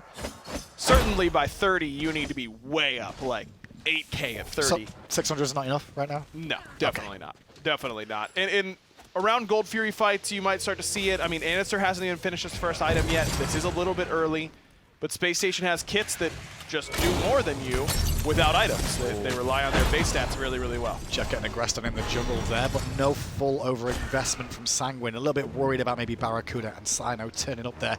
Keeping on the experience difference, you can see there's a small lead developed for andinster in this lane, and this is because of the constant fight in that dual lane, and Andy's got most of the farm on his own, when Netrioid has had to split a little bit more. I think that this is where andinster has to hit the gas pedal. Well, I say that, but Netrioid just finished off the Jade Emperor's crown. I was going to say that this is a good opportunity because he just finished his Power Spike item. Yeah. Netrioid hasn't finished Jade Emperor's yet. Bad news, he has. But this is still an opportunity that you have to leverage your level lead. You do have the flat pen to deal with that 60 physical prot that you get. I think that andinster should be doing basically this. Just don't let him anywhere near the wave. And he did go for the Crusher here. It does help in terms of wave clear, I'd say, for that extra dot damage. But what about kill potential? I'm not so sure. It does. It's insane flat pen. It's extra damage on all your abilities. The attack speed isn't super important for Pele, but also doesn't hate it, especially when you're in your ult. It can be fine. I know Scream doesn't like the mace tree on Pele, but Scream's brain is one that I will never truly understand. Well, Cyno did rotate to that left-hand side there more than anything, just to soak a tiny bit of experience and hit that level 11. The speed buff's going to be up in about a minute and a half's time, whereas Sanguine securing their speed buff as we speak. Sheento in the mid lane, been a bit quiet so far in this one, just patiently farming up. He's got his Cursed Orb online so far, and the Spear of the Magus, which we've seen so much of. Aquarius could be a bit of pressure there. Forced ultimate, well played. Has to. I mean, that's the problem with Jorm, is that it's so easy to full combo you with everyone. The Blink will connect on the andinster, followed by the hook onto Ronngyu, and now Andy under a bit more pressure. Won't be enough for a kill just yet, however. Do like the idea from Sanguine. Pressure on the right, rotate left. Hoping to get some of his ultimate out so that Netrioid is super safe in that moment. No beads for him quite yet. He's just now hitting level 12, so don't have the option of chasing those away. But I like the idea. Just relieve some pressure on Netrioid, but it is another wave that was soaked by Ronngyu on this side of the map. It's now a 2-level differential between andinster and Netrioid. We are turning towards that point in the game where the Gold Fury has become a more realistic threat for both teams to look for. I will say, I think Sanguine have a better secure overall, but you've got that one risk of BaRRaCCuDDa's barbed spears maybe causing a problem. That's about it, really. Sure, Ullr secure is actually very good when it's on his turn. Yeah. He can set it up. Kraken certainly better, no doubt about that. But you're going to land it. Well, that shouldn't be a problem. We've seen lots of opportunities where it is a problem for many teams, but I agree. Sanguine has great. They just have much better fight around objectives. We've not discussed the stasis field that comes into play from Netrioid, right? Exactly. Ronngyu, great zoning ultimate. Haddix with a great opportunity to zone. Panitom can flank really well. Space Station Gaming don't have great objective DPS in the first place. I mean, once BaRRa gets Xe, it'll get a lot better, but even then it won't be stellar. SSG all grouped on this left-hand side here. They were looking for a red or a purple, but nothing really available. Sheento had already got hold of the red buff from Sanguine's own side of the map. So pressure will be relieved. And every single time I see Spacestation do this, it's a good sign. The problem is Sanguine have already warded those areas and have already smelt the danger coming. For Netrioid to only be 0-1 against this style of composition is exactly what Sanguine need. This is, they don't need to be ahead right now because their composition does the work for them later on. You don't need to worry about being up 3-4K like they were. I mean, they were up way more than that at this point in game number 1. This is an impressive, mature performance from Sanguine. This is impressing me with their understanding of how the game works at a high level. They don't need to win the same way every single game. They're winning in a very different way right now. Pressure in mid lane, and BaRRaCCuDDa forced to beads away from Ronngyu, who's done a very good job with those plucks time and again. Sheento got a lot of pressure onto him there, and now JeffHindla going to follow up with BaRRaCCuDDa. But Sheento will get away for now, whittled down to half health. That pressure might be a bit of a chance for Fury to be taken here, and Spacestation going to start things up at this Gold Fury. Already down to about a third HP. Jeff doing what he can, but yeah, immediately they turn on him. And now with the field down and Panitom's ult onto him, he's under a lot of pressure there, Jeff, but he's still alive and gets away. Haddix and both Aquarius on the rotation in, and Andy's still committing in. Cyno there to follow him, but doesn't find that stun. Haddix with a good angle on this, but Cyno blinks in. Jeff tries to cut off Haddix, getting round the back, and is to get him very low. Panitom claims the life of the death beam. Aquarius' Willed Serpent causes problems and gets the kill onto Sheento. It's 1-for-1, but the fight's still raging. Huge ult from Haddix, but Aqua's still zoning everybody away. Panitom now has to get on the run, but Cyno peeled by Ronngyu. Rongyu's peel was great as the chase still going. BaRRaCCuDDa could get a couple of kills here if he felt like it, but he doesn't want to dive in. Better safe than sorry. Spacestation going to fall back towards the Gold Fury. Every health bar on Sanguine just whittled down to non-existence. Impressive fight from Spacestation in that it isn't clear cut. That's a really good fight. And that was really andinster, it felt like, pushing that pace, saying, come on guys, this is good, this is good. I'm in a good spot, I'm in a power position, follow me. And it takes Spacestation a long time. He kind of drags them kicking and screaming into that team fight. But I think whoever made that call, whether it was Andy or Cyno or whomever, that person was right. That was a good fight for Spacestation. It was unconventional, but they get the win. And Sanguine did a very good job on self-peel there. Ronngyu came up very big in a couple of those plays there. And a huge ult from Haddix. He has a very good team fight. It's really the first time that he's had to do a whole lot of anything so far this set. Game 1, he was a happy spectator. Definitely, and now he's 1-0 and 2, both coming along nicely. Sanguine will get the Pyromancer in response as Cyno looks for a play on Sheento, but he smells the danger in time, and that rubber ducky is just more a warning sign to the little Ratatoskr, who heads off to the right-hand side to secure the Harpies. Spacestation playing with a bit of gusto all of a sudden here as they rotate to the right-hand side. They know they've got a big relic advantage. They know that Sheento doesn't have relics, and this is ambitious. Is this it? All right, they're really pushing it. Haddix is here, Rongyu's here, both watching on, all in on Haddix, and bursts him down before he gets his ultimate off. Ronngyu gets away, Panitom was slipping round the back there, but with Haddix falling, that's all it's going to be. The pressure onto Tier 1 tower is going to be enough to relinquish the pressure that Spacestation had, so they have to fall back. Instead, they rotate for the Tier 1 on right-hand side, knowing that Haddix is dead. I like it. Spacestation look like they are in control right now. They're setting the pace, and that's exactly what we needed from this composition. Right after 15 minutes, they hit a couple power spike items, a couple runic shields for Cyno and Andy. And they're going to try it once more. Well, Panitom's on the left-hand side, and Netrioid is too deep in no man's land. This is on Sheento, I think. Maybe Panitom can get hit too if he can get over fast enough. But I don't think they'll get here in time. Sheento's on the way, trying to pop, sprinting on here as quick as he can, but little too late. Spacestation Gaming get the FG. Wow. Netrioid gets a Tier 1 tower. And I think that Spacestation feel that same pressure that we were talking about on the desk and on the beginning of the cast. They have to have a big lead come 20 minutes or so. I said, what, 3-4K? Yeah. At 20 minutes? They're going to get there. It looks like they're going to get to that mark. And look, that was the bare minimum of what this comp needs. They need to... They still need more to do. They still have a lot more to do. They should be keeping their foot on the gas pedal from here on out. You cannot afford to let Sanguine feel comfortable for the rest of this game. But it's not an easy task, because Sanguine was so scared in that fight because they had no relics on Sheento. They didn't have a great position on that fight. Now they do have relics back up. Power spike items are coming. Ethereal Staff probably done pretty soon for Sheento. Netrioid hates Demonic Grip, and I don't know why, but he's got a Telkine's Ring. I mean, this is starting to get a little bit better for Sanguine. They're getting closer to some of their items. Spacestation now has a Fire Giant, and they're going to group up. At least they should be grouping up in order to take down these towers. They're starting to work their way down left-hand side, slowly with Aquarius leading the charge. Cyno going to pressure out right to make sure the tier 1 doesn't get focused here. I will say Cyno and andinster both with those shields. I'm a bit surprised by that. Probably don't need both, but even if the passives won't stack, it's still a good fairly item. stat efficient. It still gives you what you want. Both Andy and Cyno want a little bit of magical protection, a little bit of health, and a little bit of power.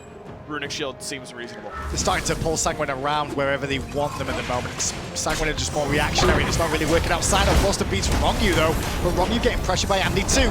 World Serpent from Aquarius will split this team fight apart. The stasis field at least broke apart Space Station's aggression for a moment, but it does leave the tier 1 still potentially vulnerable. Full minion wave on the way. Full 5-man unit. Space Station with a Fire Giant on the way too. Got rid of that Sanctified Field. Immediately to the push. We don't have anything to worry about now. Now still relics up for both Netrioid and Sheento, and Sheento was able to back to base and finish off that E-Staff. He's pretty strong right now, level 18. Look at the flank he's going for. Aquarius going to siege up this tower and allow BaRRaCCuDDa to whittle down the health bar. Round the back comes Cyno along with andinster. The knockups are good, but the damage isn't there. Panitom with a good ultimate to at least whittle down andinster and get the kill for Sheento. It's 1-0. Sanguine do at least lose the tier 1 and tier 2, however. This Fire Giant is about to wear off. Not a whole lot of She's time alive, left on it. Minute and a half, yeah. minute and a half, so you should be able to get a Primal Fury here. Relics still looking okay for Sanguine. Only used 1 of 4 on their carries that last engagement. Ultimates are coming back up slowly but surely for Sanguine. I wonder if they're going to toss their hat in the ring on this Primal Fury. I think there's an option for him, because I don't know if Space Station's really aware. I guess Jeff and Aquarius both not backing, just hanging around intentionally in case it was a look from Sanguine. Sanguine instead will split the map up, trying to secure some buffs, purple and blue. Pick up a bit of farm here or there. It's not been a heavy kill game, but it has been a speedy one yet again, I'd say, with how this pace has been set. Space Station feel that pressure of this composition, and when you look at that power play Fire Giant graphic on the top left side of your screen, the gold differential, about 1,500 more gold Space Station earned during this Fire Giant time, less than 1,000 XP. Sanguine really have not given up too much during this time. We hit that 4 or 5K by 20 minutes mark that we were looking for, but still not much more than that. And to reiterate, that is the bare minimum for this comp to work. Well, they did see on the right-hand side that BaRRaCCuDDa was clearing minions to the tier 1 tower, and that's why Space Station dropped it. Blinking from Ronngyu went to Cyno. Cyno gets hit by a Kraken, but he won't get to the sky in time. Sheento credited with a kill. Now the pressure from Jeff and Andy with the World Serpent coming through. Might be too much to handle, but the shell helps to keep Sanguine members alive. Andinster nowhere for him to go, but might have been able to sneak through. Panitom bites off too much. And now BaRRaCCuDDa just whittling the back bar, gets plucked into danger, but there's no one really there to follow up. Netrioid has no health, no mana. He can't get involved. It's only really Sheento here, along with Ronngyu, to try and defend the Primal Fury. It seems a bit ambitious, but JeffHindla should be free bait. Sheento was able to get him, and that may have actually reset the Primal Fury. Space Station just not respecting that damage. Sheento's level 19, man. He is still swinging despite this deficit for Sanguine. Also has that ethereal staff too, so a little bit tankier than they may have expected out of him. And not only that, he steals a ton of stats. Yeah, I mean, I don't think they really realized it because they didn't touch him. That team fight. That initiation from Ronngyu was sick. And I love the idea of the Sobek pick. We see so little Sobek these days. He did get a little bit of a buff recently, though. He did, and we see a little bit of Blink Khepri. I know PBM plays a lot of that. We saw Inbound play it earlier on today. That's pretty good. You know, we just blink and we pluck the first target. Just a little bit. But it feels bad. You know, I'm stuck there in the front line, and you have to hit them even though they're silenced. And what if we just get someone who flings them all the way? The problem is, right, is if you blink, pluck as Sobek and you miss that pluck, it feels you real are on bad. an adventure into, to Timbuktu, and you're not going to get anyone to help you back. Yeah, you the memes of like you spinning through space. That's really what it is. That is really Sobek. Just one There should sidestep. be a skin that starts playing that song too. The da da da da da da da as you're just like flying across the entire map. Every time you miss a pluck, that's what happens. Yep, It should that'd be. be good. Pyromancer is going to be looked at by both teams now. Attention to the Primal Fury has just wavered with how that last couple of engagements went. I do feel Spacestation had a couple of opportunities there to take it. Instead, they gave Sanguine a bit of a window, and now Sanguine is going to try and climb through that window instead of the Pyromancer. I mean, this game is so important for Relics because this is all about can these double assassins get into the back line and Jeff do their blinks job. in, stuns Haddix, knocks him up too. Around the corner was andinster there, but that was all onto a tank on the front side. Jeff really tried to make something happen there, try and force some relics, but didn't really happen instead. Wow. SSG back to the FG one more time. They feel the pressure. I think they really understand what this composition needs to be doing, and it can't be sitting around for 40 minutes. But against an Olorun, this is so risky from my point of view. Cyno is taking on Panitom in the jungle here and not enjoying this battle at the moment. He'll dash away, but at least he gets the ultimate out of Panitom. Panitom's still going to give chase, and now Cyno going to potentially ult back in.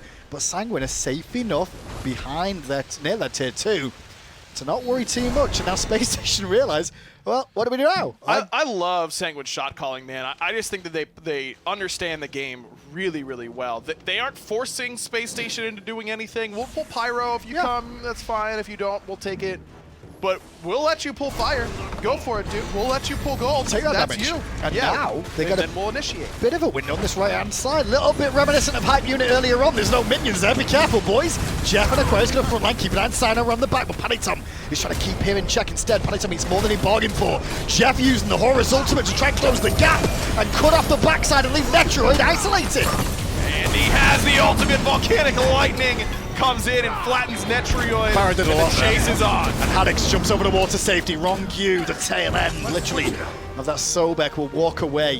One pick onto Netrioid, and it was a big one. Got both his relics and the ultimate now down. This could make the Fire Giant, a little bit easier. That ultimate from Aqua felt really telegraphed, but was huge there because it separated Netrioid, knocks him back. TP coming through from Haddix here as well, so the full armada of Sanguine on the way. Panitom will get his speed. He's got time to do so. Ronngyu plucks Cyno, not by choice. Now Ronngyu only invested in the Kraken. Hits onto the frontline tank, of Space Station, but still alive for the time being as Haddix gets JeffHindla. Poison spread to Aqua, so that's going to do a bit of damage, but Cyno doesn't want to let Chases Sheento on. off the hook. And will Sheento get focused? The question to be Haddix. He doesn't have an ultimate to get away this time round. The Thorns will at least return some damage. But as you said, BaRRaCCuDDa threaded that axe nicely. And BaRRa's been very silent but deadly on this Ullr so far. A couple of these bladed arrows have whooshed through the team fight at exactly the right moment to allow Andy to get kills. 2-0 and 4, and now he's got the Blood Forge ready to forge a shield from the blood of his enemies, as I told him I would say if he bought Blood Forge this game. Not my fault, had to say it. I like the idea here from Space Station. Don't Is go that what it for says in the Fire tooltip? Giant. It's metal. I don't know if it says it in the tooltip exactly, but that's what I said. Yeah, it does actually. That is right. You forge a shield from the blood of your enemies. From their blood. Well, That's metal. pretty hardcore. It really It's is. supposed to be a family-friendly game, this. It is? I don't know. 12 and up is a family-friendly, I'd say, right? I mean, to an extent.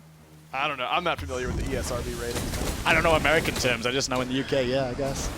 With that then, Fire Giant not taken by either side yet again. 4K lead, approaching 5 once more for Space Station Gaming. They're giving as good as they get, but this is... I still feel like Sanguine have another level to them yet in this game. Everyone's starting to reach level 20 here. I think that what I'm feeling is that Space Station's composition has to do everything so well, and it has to be so perfectly executed that they're always it's always on a knife's edge. They can't. There's so little wiggle room for this comp, and so far Space Station has executed well enough. But we hit the 20K lead, the 20-minute mark lead that we needed to hit. How about this 30-minute one? Panitom going in on Aquarius. They're going to force his ult by just giving him a quick kiss. Nicely played from Panitom, but that could slow down Space Station Gaming's aggression.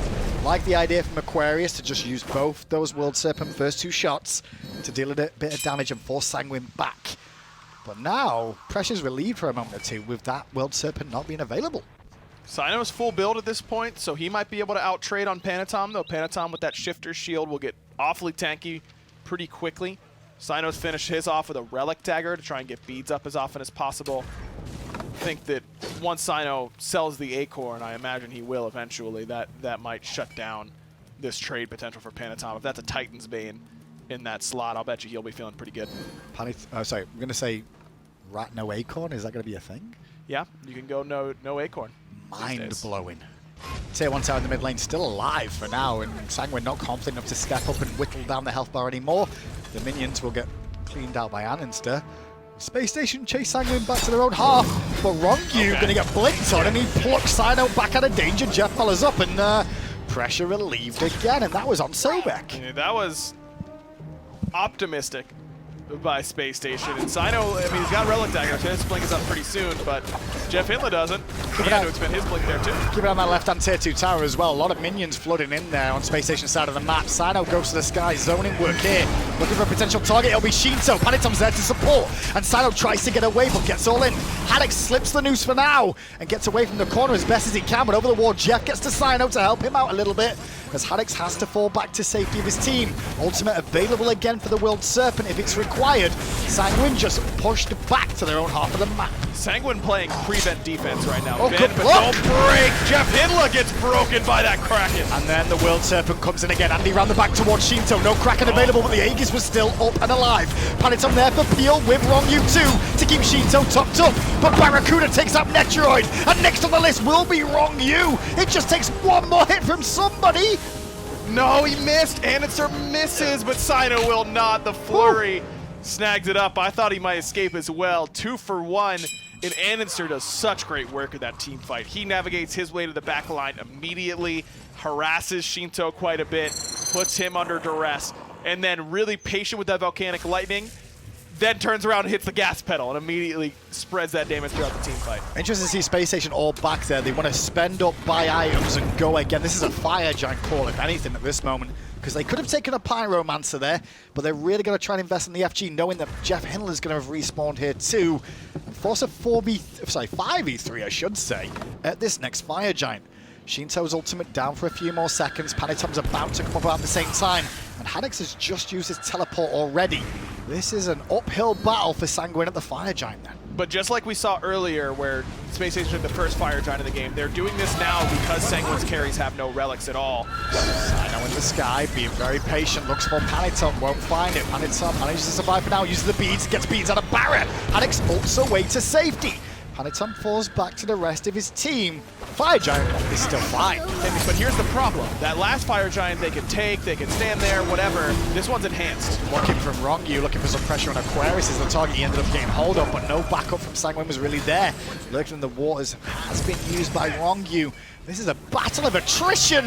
As Cyno, now under pressure, gets ulted and thrown back towards Ronngyu. But has Ronngyu got the damage? Well, he's got a knock up to set him up for Haddix. But Panitom's been left alone too. Netrioid going to try and get round there and drops the field. Cyno's in trouble, but he dashes away. How did he live? Cyno survives, and look at andinster right into the back line again, a big ult. And on top of that, the World Serpent there alongside, and the Whirlpool causes a problem. Haddix tries to keep this one going where possible and escape. But one by one, Aquarius and Andy now coming up. JeffHindla zoning away both Sheento and Haddix as Netrioid gets taken down. That could be a mid lane Phoenix. That should be a mid lane Phoenix for sure. What a fight from Aqua. I mean, he's got all these people looking at him and all this damage on the enemy side. No ultimate for him. Doesn't matter. He stands tall, puts out so much damage, and absorbs just enough cooldowns. He still has Aegis up. I was going to say, it's also a point that we didn't mention. Of course, he's the only magical damage really on this team, but he's having to build magical, and it's coming up big for Spacestation here. Little Phoenix will fall as Aquarius decides to take on the Titan. And Sheento! That's it. That should be game 2. Spacestation should have it. Panitom's up at 5, but he won't get a chance. Well, we are going into a game number 3 then as Sanguine. Wow. Lose to Spacestation here. I mean, everyone was worried about the composition, myself included, but Spacestation played with a sense of urgency they just didn't have in game number 1. You could tell that they wanted to be the aggressors. They didn't want to be on the back foot. They never let Sanguine feel like they were in control. And Sanguine did very well to stay poised in those moments. I thought they played that game pretty well overall, but ultimately just came up a little bit short. Spacestation, though, I mean, it was pedal to the metal. They had a moment in that game where they went, okay, FG, we're going FG, we're going to commit to it, and it came up for them.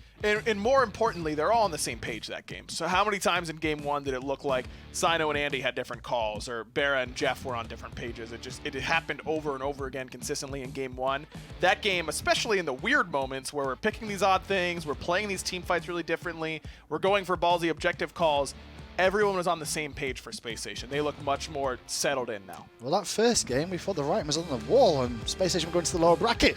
Maybe not the case now. We're tied up at 1-1 after the break. It's game number 3.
Well, against what I thought, against what everyone except for those 6 Space Station guys thought, this one ends up working out for SSG, and they really don't even do it in the way you would have thought by running over Sanguine early. Yes, they got a lead, but this one was never really out of reach for Sanguine. Space Station hold on in a tough match and drag this one to a game number 3. Zeros, I mean, we were up here talking about how this draft need to get off to a huge lead if they want to make this work, but they fought tough at that end of this game. Yeah, I mean, gotta give credit to Space Station though, Yeah. because like you can definitely tell that andinster have been a jungler in his career, because like andinster and Cyno playing so well with the flanks, making it so hard for the backline of Sanguine doing anything in this game, and as well Aquarius on this Jormungandr doing so much damage, which he should do considering everyone's building physical defense. But Exactly right. I mean, Aqua was doing just enough for this team. I mean, there were some times where Cyno just barely makes it out with like 10 HP, where Cyno just barely makes it back out as well. Sanguine right there, man. A couple of dice rolls go their way, and maybe they're the ones winning this game. But I agree with you, man. You got to give so much credit for Space Station for seeing this draft, for being the ones on offense throughout the entirety of this game and making it work. yeah, there's a few things for Sanguine though that I don't really understand. Sure. We see Sobek. He goes Phoebes first item. Why do you go Phoebes? Instead of Sovereignty? You're against Or? the only magical on the enemy team is over in the solo lane, and he's playing Jorm. He's never really gonna do any damage to you. Why not just go Sov into Midgard and into the Me and Jade Emperor, like all these items, and then he can just go damage after that or whatever. And then we see him go Phoebes into, I'm not sure if it was Relic Dagger or Wingblade or something. Yeah. So like, You're right. he dies in the early mid game, kinda easy to the. But if you just had like a double or triple physical defense before these items, I think it would have been a different look. I agree, and he's not the only one. Sheento, I don't think, ever built any health or defense He had or anything of E-staff. that kind. He had E-staff for health, He had yeah. E-staff at the very least for some health, but seemed particularly vulnerable in this game. And even though Netrioid had that Jade Emperors early on, I don't know, I felt like he really struggled to ever get any real relevant damage off in these games. I mean, Sanguine, they were on the back foot for almost the entirety of this, and and as much as I think they might have been able to build and play a little bit better, I got to give a lot of credit to Space Station. Yeah, for sure, they played super well. But then again, like going back to the item builds, then as well, we have a Netrioid going. He goes Telecan's Ring over Demonic Grip. Right. First item, which is also kind of weird, right? You have your other carries also magical, and you see the Poseidon has to spare Magus early, so get a Demonic Grip so you can shred the protections. And it's into the Warrior's Blessing, Jade Emperors. I mean, you can see it there, 11,000 from Netrioid. Really not all that much from this Olorun. And I felt like that was the one they're really reliant on. Your Poseidon's never going to be hitting a ton of Krakens throughout the game, especially the later it goes. Aegises and the like are going to prevent it. They really needed sustained damage from Netrioid, and just felt like they never got it. Yeah, but look at that damage from Aquarius, 32k. That's a I ton. guess that's the only magical damage. Yeah, you that was have the mage, if right?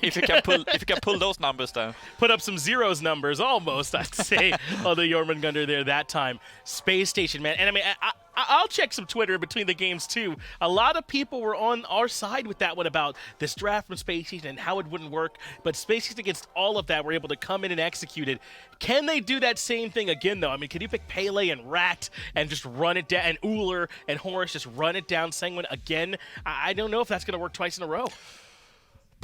I don't know, man. Maybe. Didn't think it would work the first time. I think the Ullr mid for BaRRaCCuDDa, I much prefer that over Chernobog or something, because now when they get pressure to work with, give Cyno some pressure, like he can do so much. But if he plays this Chernobog and just gives up the early game pretty much, then it hurts Cyno as well, you know. So like I much prefer this Ullr on BaRRaCCuDDa than like any of these passive hunters. It was a good look for BaRRaCCuDDa here in this game. His Ullr was a nightmare for Sanguine to deal with, and now they're on the precipice. Instead of upsetting Spacestation and moving on 2-0, now they have to find a way to regroup and grab this last win if they want to move on. Otherwise, it'll be Spacestation, the SPL representative, that moves on throughout the rest of this bracket. And Sanguine takes the first pick as we move into the picks and bans for game number 3. The Amaterasu and the Yorm for Aquarius already removed. I don't know if they're going to be able to run that 4 physical strat without it. Yeah, probably not. I don't know with SSG anymore. True, right? And I guess whatever they pick, I have to believe at this point as well. So we'll see what they go for. That's right. Whoever is the winner of this Space Station Sanguine matchup, they will be moving on to await the victor of SK Gaming up against Out Cold. The other one will drop down into that lower bracket. I believe they'll be down there with the loser from that matchup. So this is a big deal, man. I mean, if you can move on to that SK matchup and get a win there, you're already into semifinals. It just makes your path so much faster and less difficult, and you'll drop down way further along the lower bracket as well. These early rounds, they may not look like it, but these are huge. Yeah, you definitely, as you said, you really want to stay in the upper bracket, especially SSG. Like, I feel like it looked so good recently. I just wanted to keep going, and I feel like Jeff and BaRRaCCuDDa, whenever it's World's time of the year, I feel like they always turn up, so I hope they can keep going what they did in second game in this third game. Sanguine first picking this King Arthur for Haddix. Just saw him a moment ago there on I your will not screen. be caught And how did you feel ill-prepared. about his Osiris play? I think he did a good job buying a lot of time, but it felt like he was buying time towards nothing. No one was even getting close, following up on the back of some of those engagements at times. It felt like, do you think this King Arthur's a better look? Yeah, probably. I think so, but I want to talk about this SSG though. Going back to the Horus Ullr again. I really like this. Like, I had my doubts the first game, but BaRRaCCuDDa and this Ullr looked really good. So really two like solid pick for SSG. I mean, we said it, the Horus and the Ullr weren't exactly picks that made us think of BaRRa or Jeff, but they played them well. But this could be a problem. Sheento goes right back to the hell from game number 1. That worked so well for him. And they're going to pair it with the Xing Chen for Ronngyu. A ton of control and area denial.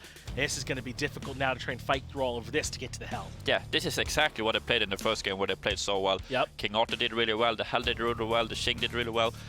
Then again, Hell, first game was up against a Chernobog, there's kind of no pressure. Now she's up against a Hell Horus, which is a lot more dangerous. She's going to have to be very crisp on her cleanses here.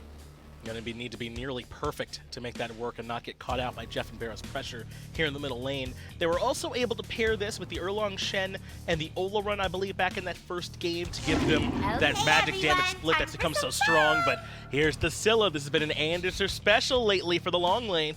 Yeah, finally some backline Some mages mages, coming yes. out from Space Station. How we have waited. Yeah, no more of the Thor and the Pele and all that. And we're going to see an actual mage over there. So this backline, the Ullr and the Scylla, they both bring a ton of damage and are relevant at very different points in the game. Ullr much more that early to mid game, Scylla much more that late game.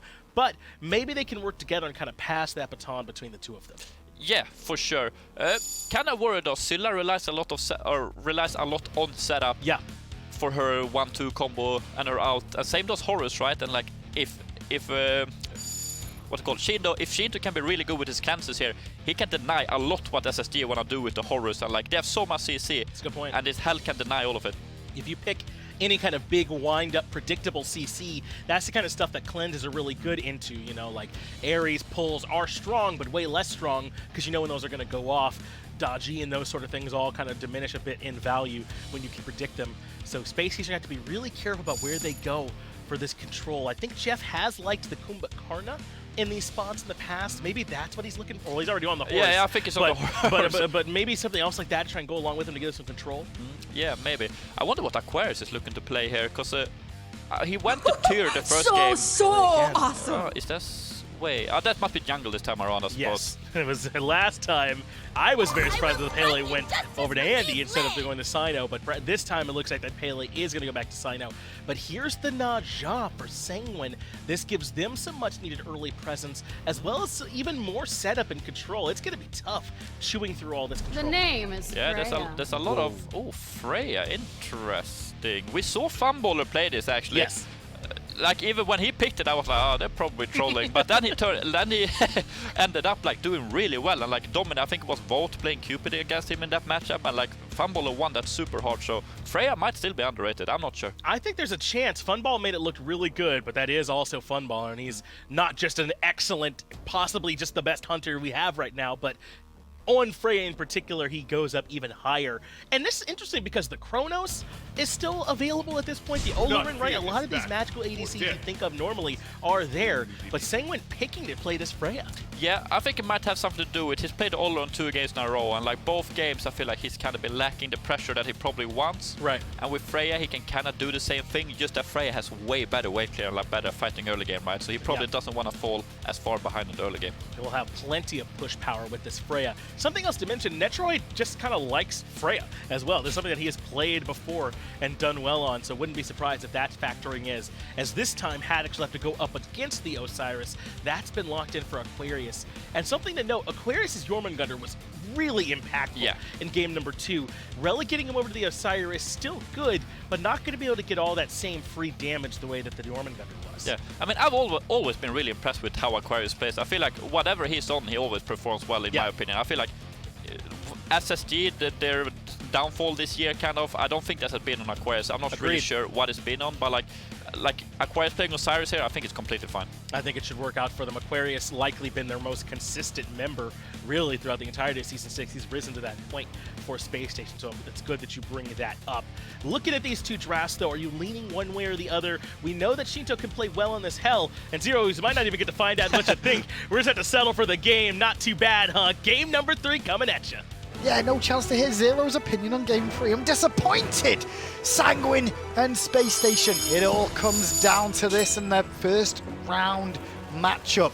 Loser goes to loser's bracket, funny enough. Winner stays in winner's bracket, funny enough. So that's how that works. It's I pretty was simple. confused. I mean, people have been talking lately about like how loser's bracket should be called a lower bracket or elimination bracket. Get out of it. You're a loser. You're in loser's bracket. I'm not giving medals to everyone. But it does insinuate that when you lose in loser's bracket, that makes you a mega loser. And that feels worse, for sure. So maybe... Do we get to start saying that tomorrow? Yeah, I'm fine with that. And the first team to be mega losers is... That's pretty brutal. I mean, look, you can say lower bracket, and then that makes you a loser when you lose out of losers, you know? Or lose out of lowers. You got a loser's bracket because you're a loser. It makes sense to me. Freya, though, on this left-hand side, but keep it on the right-hand side at the same time. There's an invasion attempt by JeffHindla there. Wasn't able to slow down. The speed buff being taken away was shared with Sheento. Jeff going to continue to chase Panitom around. This Freya is what I do want to come back to, though, for Netrioid. I don't hate it. We saw Funball play it towards the back end of the season.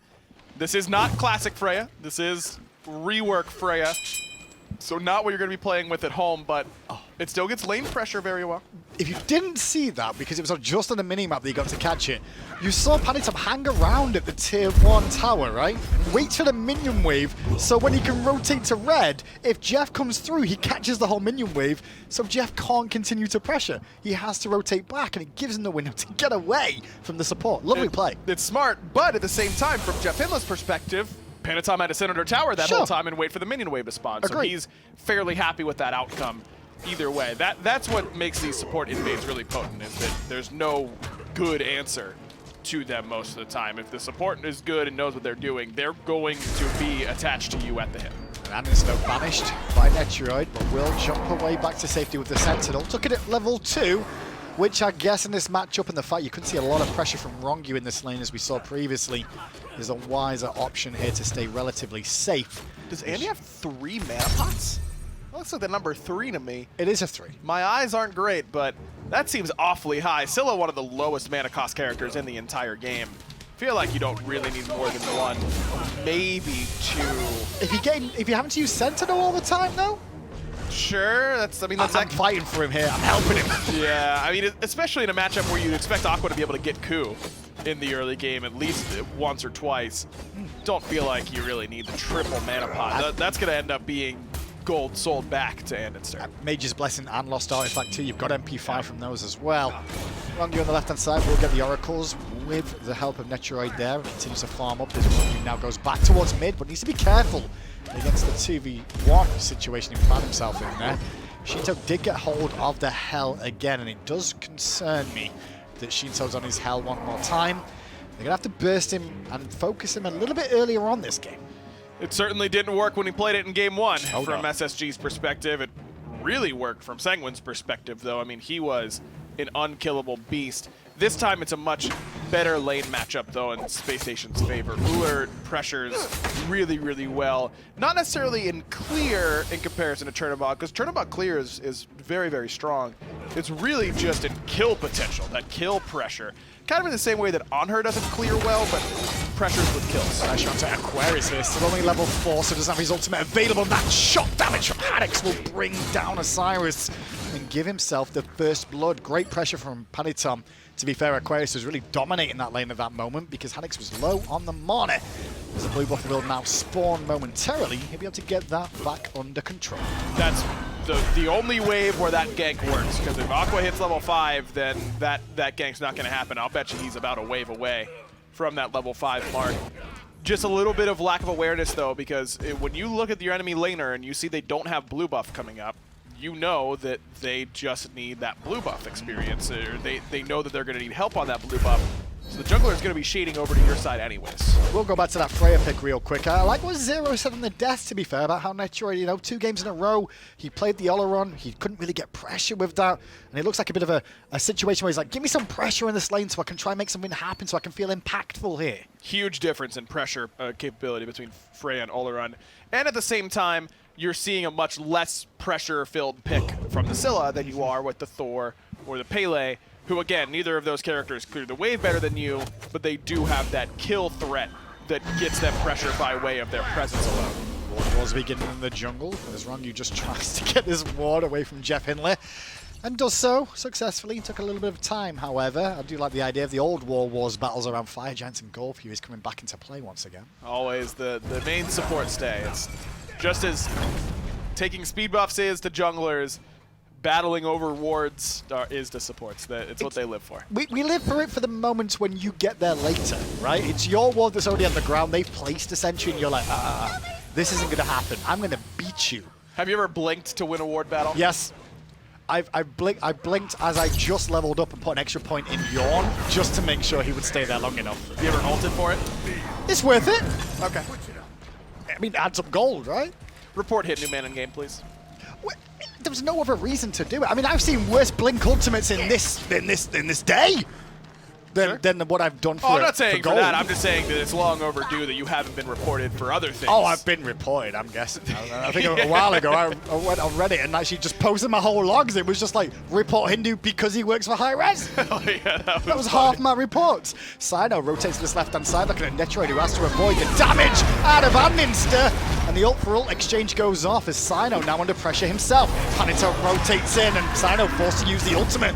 And cute away, back to safety in time. Jeff now on the rotation as well. Netrioid nearly found that banish, and if he did, Andy could have been a bit more problematic for him there than bargained for.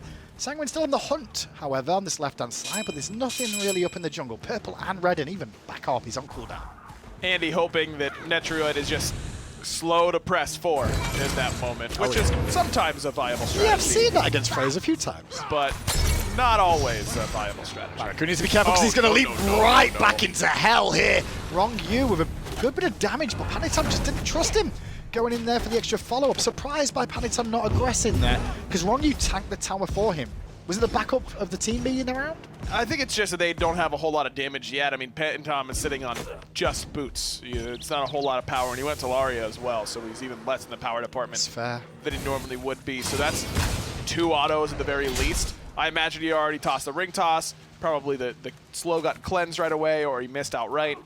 And at that point, you don't have a whole lot else going for you. So BaRRaCCuDDa gets away from danger there. It did cost him his beads, however, so he's a little bit more vulnerable in this mid lane once more.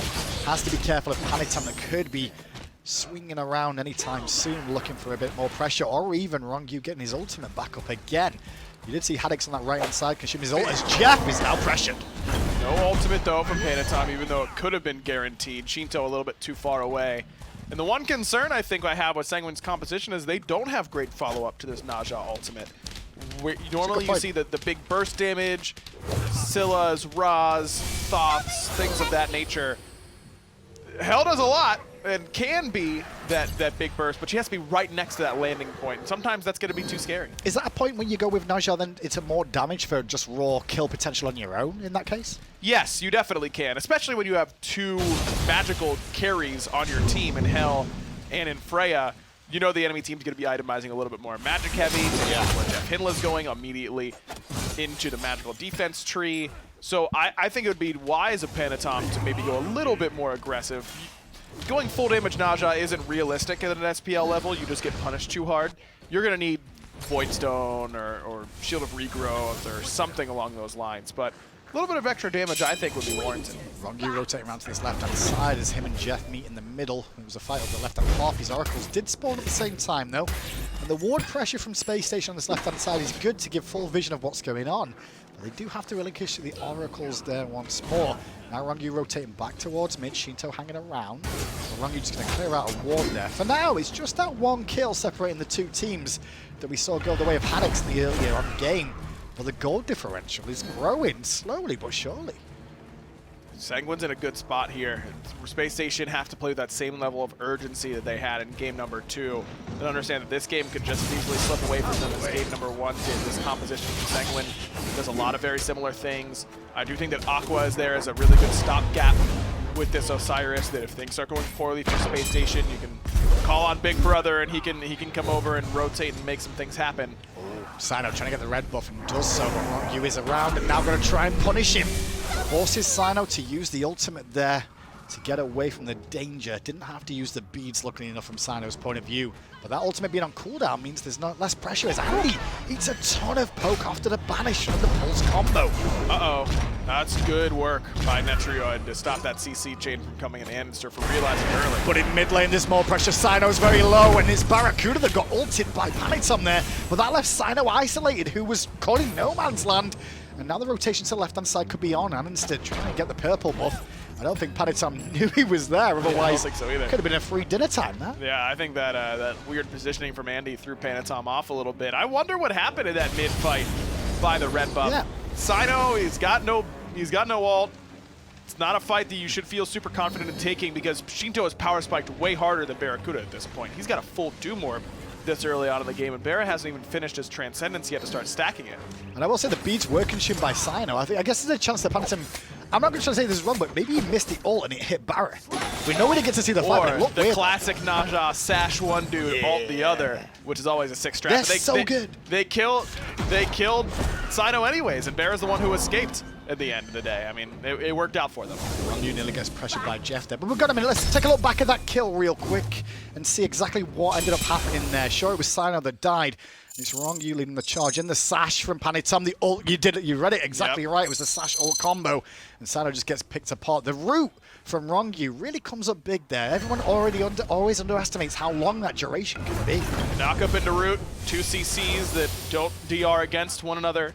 Certainly a potent combo. Xing finally getting some love, man. It's overdue. This character has been strong for a long time. He's OP, and now the red buff is about to spawn on Space Station side, but Cyno is in the sky. Panitom, he's doing good work. Jeff on the way to support, however, but as he arrives, he's already dead. Cyno ends up falling. Andinster does at least claim a kill on Andinster. Where was that burst from? That was crazy. He swung right there and is able to at least get one. Also got Sheento's beads, but now needs to be careful. He's getting real greedy now. Ronngyu with the up down, but Sentinel's away to safety. Red buff now being looked at. It is a 1-for-2 exchange, as well as the red buff going Sanguine's way. It's a huge win for them, but the good news, I guess, is Andinster did at least get that 1 kill onto Sheento. But then he lost his beads right afterwards. Netrioid is getting a lot of farm right now. He's top of the net worth charts. He's up 600 gold on Andinster and going to be more fairly soon, it feels like. You're going on the Roots Crush combo, but not a whole ton of damage that time round.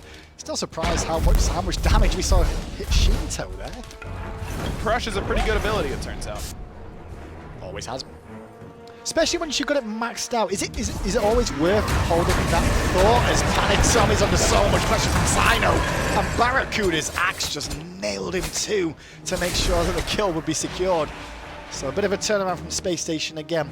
You talked a little bit about the Pele as well in the last game of like, we don't see it too much. He's kind of an adequate jungler, so to speak. Yeah. But yet Spacestation seems to be leaning on it again. They seem to like it, and we've seen it where it's really good. I think andinster played it really well. Last game, he was able to get in and out of the team fights pretty consistently, use his ultimate in really good spots, his AoE splash damage, more than just the execute this one guy option that we see a lot of players go for. And Cyno has felt the negative effects of Pele, and that when you don't have your ult, you aren't super mobile, you're fast, but you're not mobile. There's a difference. And he certainly got punished for that by red buff, but there he uses the only mobility in the kit in that ultimate and is able to close the gap and kill Panitom, who feels the same problem. Without the ultimate, not very mobile. Aquarius gets dribbled in the air by Haddix here. Haddix done a very good job so far this series, in my opinion. In this game, he's currently still toe-to-toe with Aquarius. He did just lose the blue buff off Cyno's invade. But holding his own here, Sanguine don't look hurt by him just yet. Not at all, and I've been impressed with his play. I expected him to come in and play well. I've played against Haddix too much. Linked in on Panitom and then gets sashed after the fact. It's a little bit too deep. Will swoop away to safety. But the red buff is down, and he just annihilated Sheento again. And now the chase is on for more. Cyno pops the ult, trying to juke Panitom into an awkward spot. But he plays Ring Around the Roses nice enough. Speaking about Ring Around the Roses, Ronngyu span round in circles, and now Cyno ends up being a casualty. BaRRA jumps away, finds the axe on Panitom, but doesn't have any follow-up abilities. andinster trying to dance around Netrioid's damage at the same time, but BaRRaCCuDDa trying to get towards JeffHindla. Valkyrie's discretion finishes it off. Classic Freya situation, but the crush is pretty good from andinster. For a second, I thought Panitom had just sashed out of the damage there. Me too. I thought so too, man. Andy keeping Spacestation on his back right now. I mean, every fight that he's been a part of has gone better for Spacestation than the ones where he isn't. That burst damage, he killed Sheento from half HP with that I'm a Monster. And then, I mean, if Cyno lands, frankly, anything onto Panitom, that fight goes a whole lot better. He was looking for that setup. If that knockup's there, Panitom would have probably fallen, and that I'm a Monster waterfall could have continued. But Cyno just a little bit off the mark. So we approach 15 minutes. It's still tied up at 1-1. Winner moves on, as we said, in the upper bracket. The loser won't be completely out. They'll go down to the loser's bracket and have a second chance in the coming days. It does concern me that the winner of this has to face off against SK Gaming or Outcold. At this point, it's a bit of a worrisome threat for either of these two teams, with who stands potentially ahead of them. Neither team is a particularly good matchup, but you're not getting good matchups anywhere. That's a good point. Every team that is good at this placement week, there's no bias right now. This is tough. Nope, no real freebies left. Ronngyu gonna get knocked up by Jeff again. And Ronngyu 2 levels up on Jeff as he just hits level 12 off that minion wave in mid here. So that second relic will really come into play for a couple of minutes at this point with, like I said, Jeff still needing 2 levels to catch up now. That might be the go signal for Sanguine. You want to play around that power spike while you can, especially because andinster doesn't have to find Ruin yet. Aggression from Ronngyu, just marching his troops in deep. Go away, boys. This is my jungle here. Just the threat of him being around was enough to dissuade Spacestation from taking a fight. Aqua gets this tower on the right-hand side. His Contagion pickup, I think, is very smart. It helps him a lot in lane against these Glad Shield procs that Haddix is going to get. And then when he rotates in, it's fantastic against the helm. Speaking of that, you saw Jeff go for magical defense earlier. That's a pestilence he went for, so they've got plenty of magical damage reduction. Or should I say healing, as the Brawler's Beast also aligned. Crush hit Ronngyu again, and now I'm a monster! A little bit too late. Gold Fury down, Cyno in the sky and landed.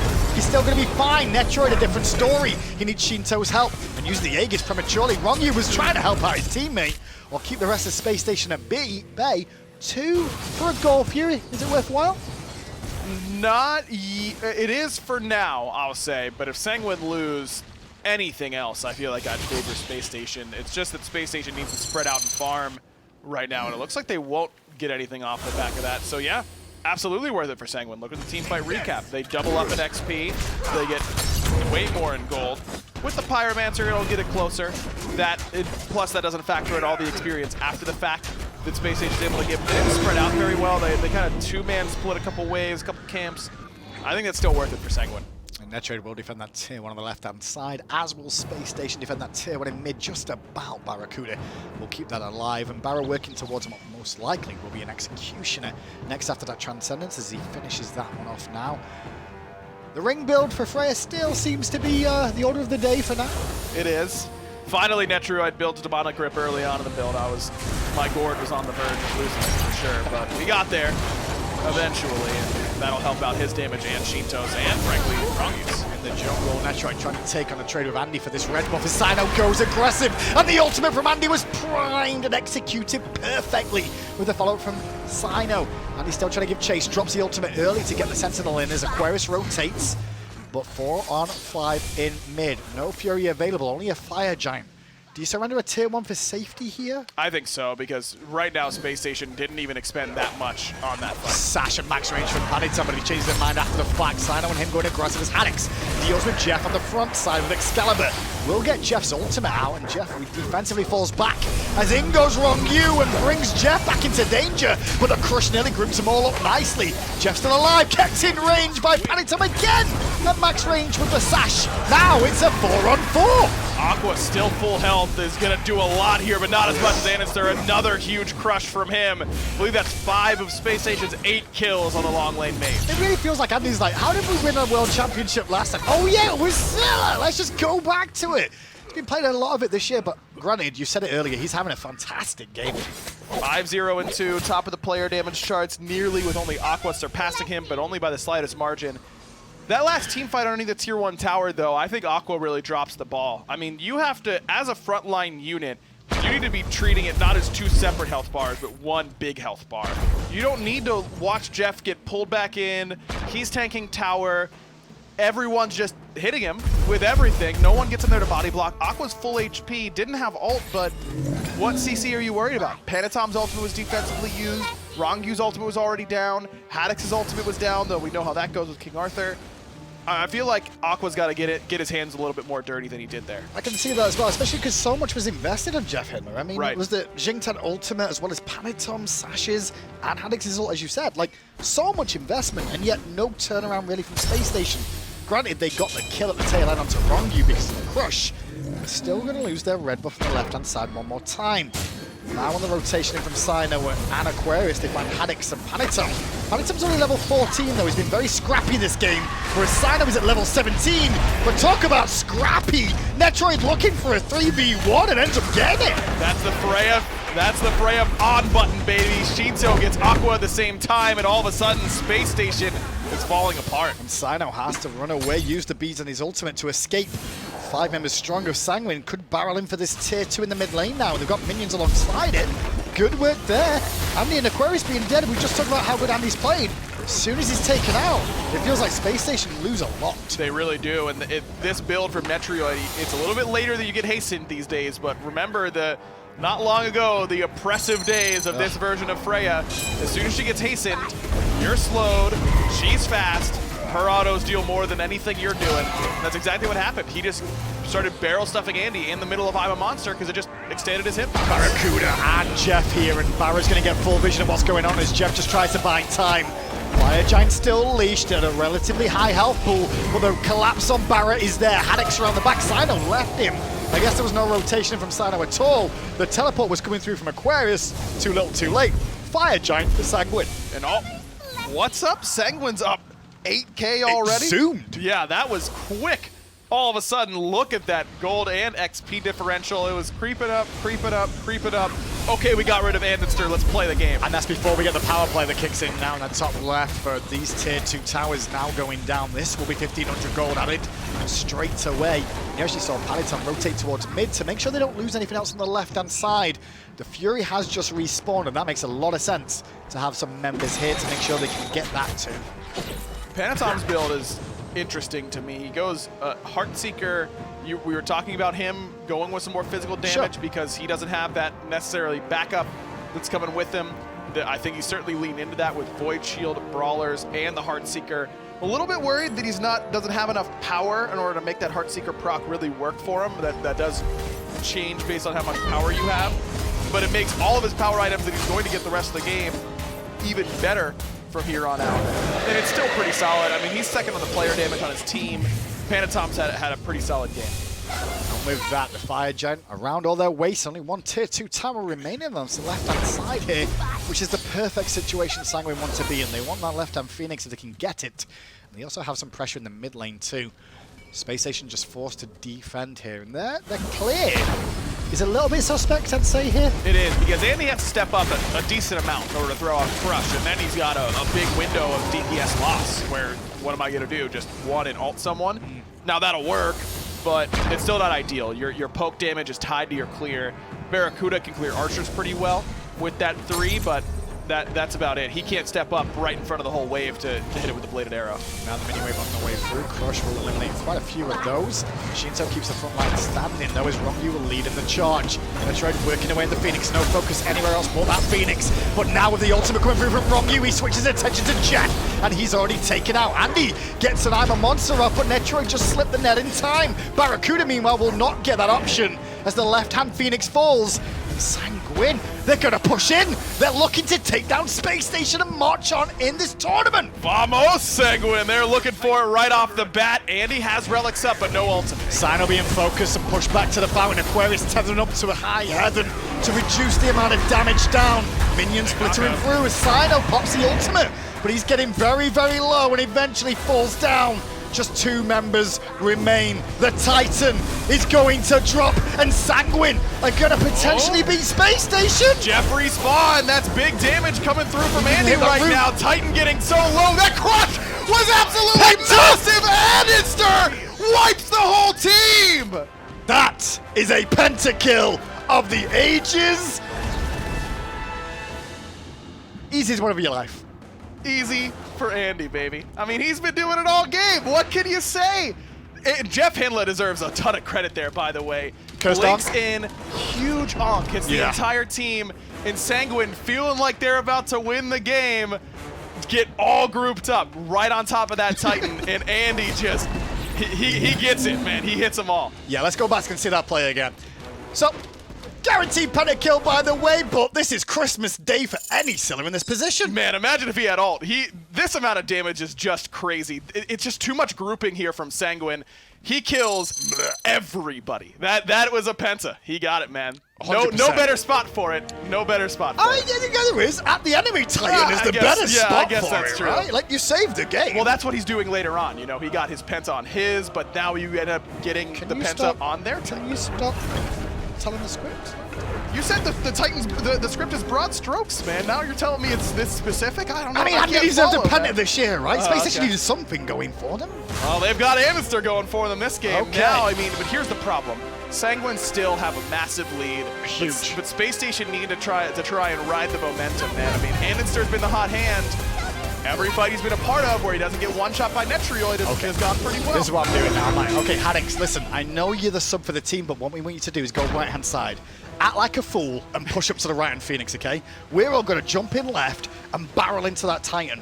And all you're going to do is buy a second of one of those players, and we should be good.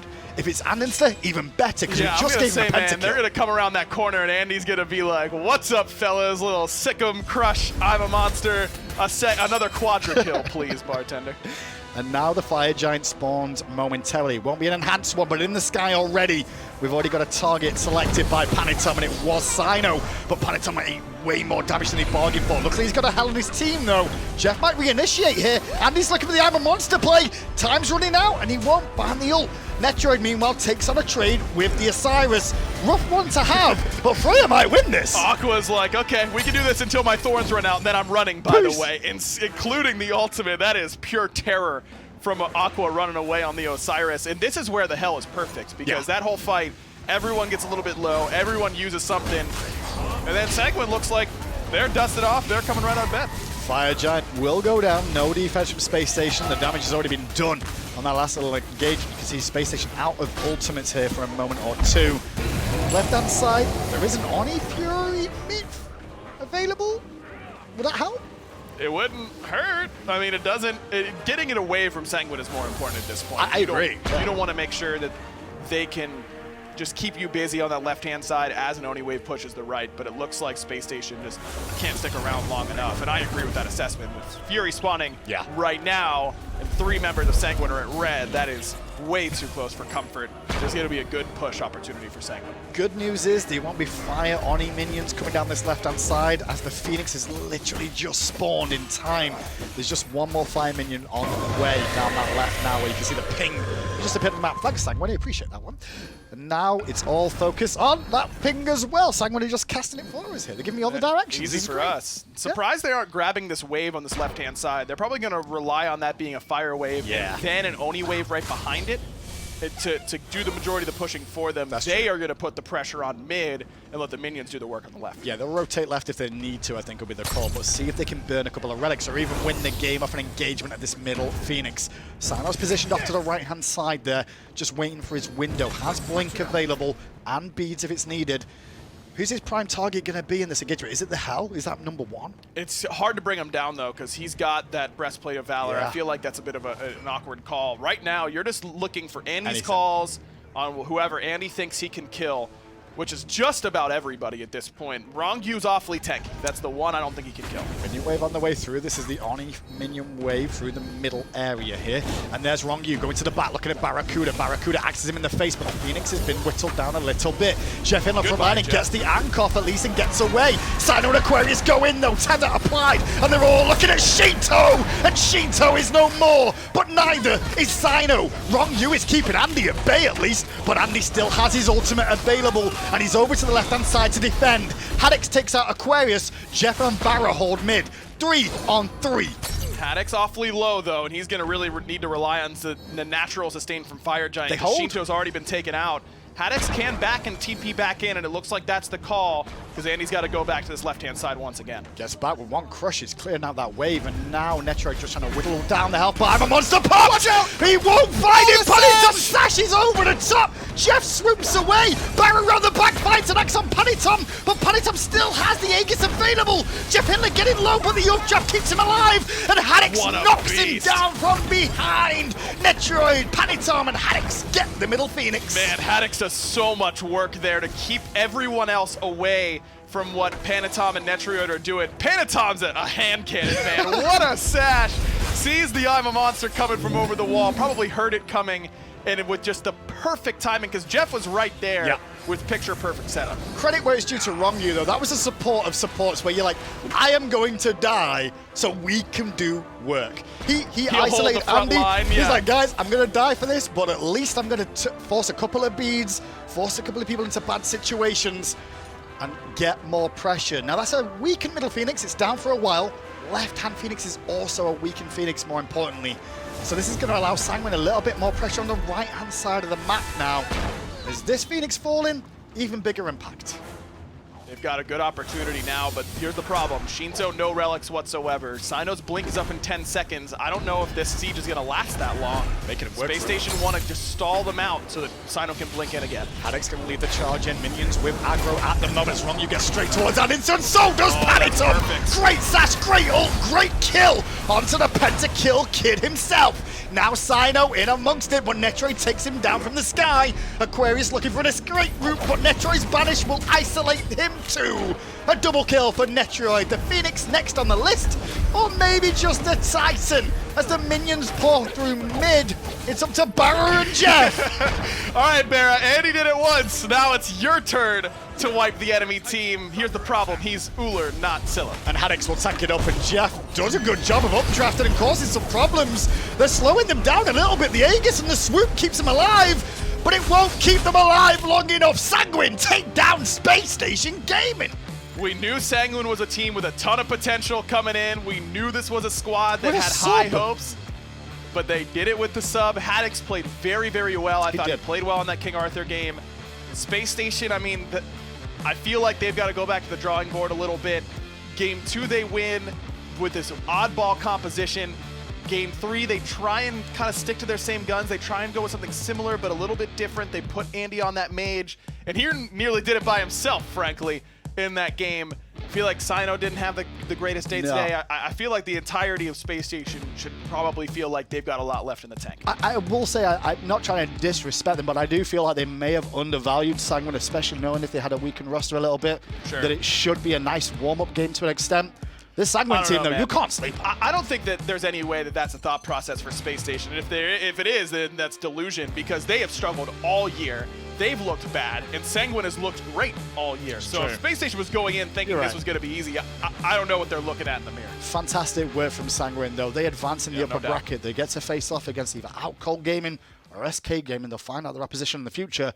Spacestation Gaming, meanwhile, not out just yet, but it's looking grim. We'll be back after the break for the final set of the day.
Well, congratulations to Sanguine. Against all odds, here they are as the winners, at least of this set here. Their very first one where we got to see them overcoming Spacestation, and a throwback performance from andinster, by the way, on the Scylla. That looked like World 1 level there from him, but it still was not enough. Sanguine ended up closing that one out. I'm still joined here on the desk by Zeros, and man, what a game that was. I mean, it looked like Sanguine had it, then Andy kept fighting back. I mean, what were your takeaways from this game, man? That was crazy, man. That was one of the games where like you wanna give a member of the losing team the MVP. Kind of like a variety at Season 3 works, you know.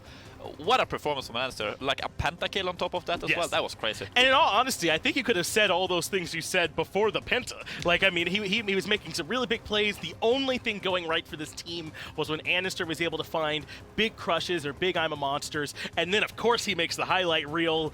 You know, you'll be seeing that play for years to come where he saves them on the Titan and nearly turns the game around for them. Just a big standout performance by Andy. Yeah, for sure. And then, like, obviously the last fight at the right Phoenix, or left Phoenix in their case, he dies early and, like, they lose the game. So, like, he was really the backbone of this SSG team. And, like, just impressive because, like, I've never been a huge fan of Sylla, but he put out so much damage. He did more damage than Sheento did healing and damage combined on the Hell, so like, what a performance. Just goes to show how much damage he did. Netrioid does a little bit of a throwback of his own, making this Freya pick work for him, despite common wisdom telling us that she's really not worth picking much anymore. But just an impressive game all around from both of these two teams. Yeah. I know someone had to lose here, but I think it's hard after watching this game to feel good about facing either one of these teams.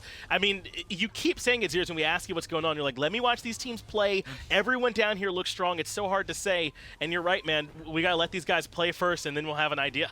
Yeah, for sure. It's good, though. Now you get some knowledge. Like, obviously, you see an andinster on Sylla, like, this might be worth banning, honestly. Sure. And then you see Sheento, both games they get here, Sanguine is on the Hell mid. Also something other teams gonna look at. Yeah, get out of my base, by the way, says andinster here with the pentakill to turn things around for him. And then even here, there's a pretty sick sash, if I'm not mistaken, that allows him to get out of this damage from andinster that could have potentially turned the game back around as well. I mean, just everyone on this, I would say here in this game, everyone on Sanguine, then even some members of Spacestation really stepped up in this one to turn it around for him. Yeah. Like, they can't be. They're gonna be disappointed, Spacestation for sure, but they can't be too disappointed. Sanguine looked really good, to be fair. Yeah. Like, you think, oh, it's an SML team. I guess an SPL team. The SPL team should win, right? But I think Sanguine is like definitely as good as some of the bottom SPL teams at least. I think so too, and that's the closest matchup that you're going to see at this point. That would be number 10 from the SPL, and then the number 1 seed from the SML NA. I think they're 1 overall as well, as they came in to win this matchup. But I know they didn't have Yarkor, but Haddix is certainly a player that's not unfamiliar with competing, and he was able to play at a very high level for Sanguine here today. But you don't need to hear too much more from me. The Sanguine guys themselves are pumped up and standing by after their big win. All right, we've got Haddix and Netrioid. Congratulations, guys, on a big win. Netrioid, I want to start with you. It's been a long time coming. You know, you come here every year, want to play against the best of the best. You beat an SPL team today. How does it feel? So it's really great, to be honest. I mean, when we were like there in our houses, we said like, okay, LATAM has to make some noise this land. There's no way like Yarkor it didn't come. That's a like rough one. But still, we said that okay. I mean, what is gonna happen? Like, we're still good. We're like great players. So I think we can work it out. Haddix, coming to you then. I mean, Yarkor, as Netrioid said, not available for this, so you have to step in. Big shoes to fill. But how do you feel the day went from your point of view? I feel like I played like Yarkor 2.0. Played pretty decent. I was a little bit nervous, but I think I got over it. Game 1, you guys came out of the gates super hot. I mean, game 1, you guys absolutely stomped them. Was that the game plan going in? You wanted to go and have that type of execution right away? Yeah, our game plan was like clear. We knew what was gonna happen, and everything went really well. But when it comes to second game, I think some things like didn't work out, like my Olorun, for example. And that's like the main reason we lost that. Game 3 was like, okay, we gotta like work some things. Everything went well. Talking about the game 2 to game 3, you switched roles yourself from playing the Olorun to the Freya. Big jump to an extent. What was the reason for that? Freya, I really like that god, to be honest. I mean, I think she's really good. I don't know why people sleep on that pick, and I don't know. I really feel so comfortable with the piece, so that's why. Guys, you play the winner of SK and Out Cold later on. I mean, who do you think is going to come out of that matchup? Is there any team you really want to face there? I think we'd rather play against SK. It'd just be more of a better match, I'd say. I feel like Out Cold played a little bit weak today, but I think I'd rather play against SK. Well, you might get the chance, man. I mean, you guys look great today. Congratulations on your win. Thanks. Stay tuned. Game 4 coming up. Be on the other side of this break.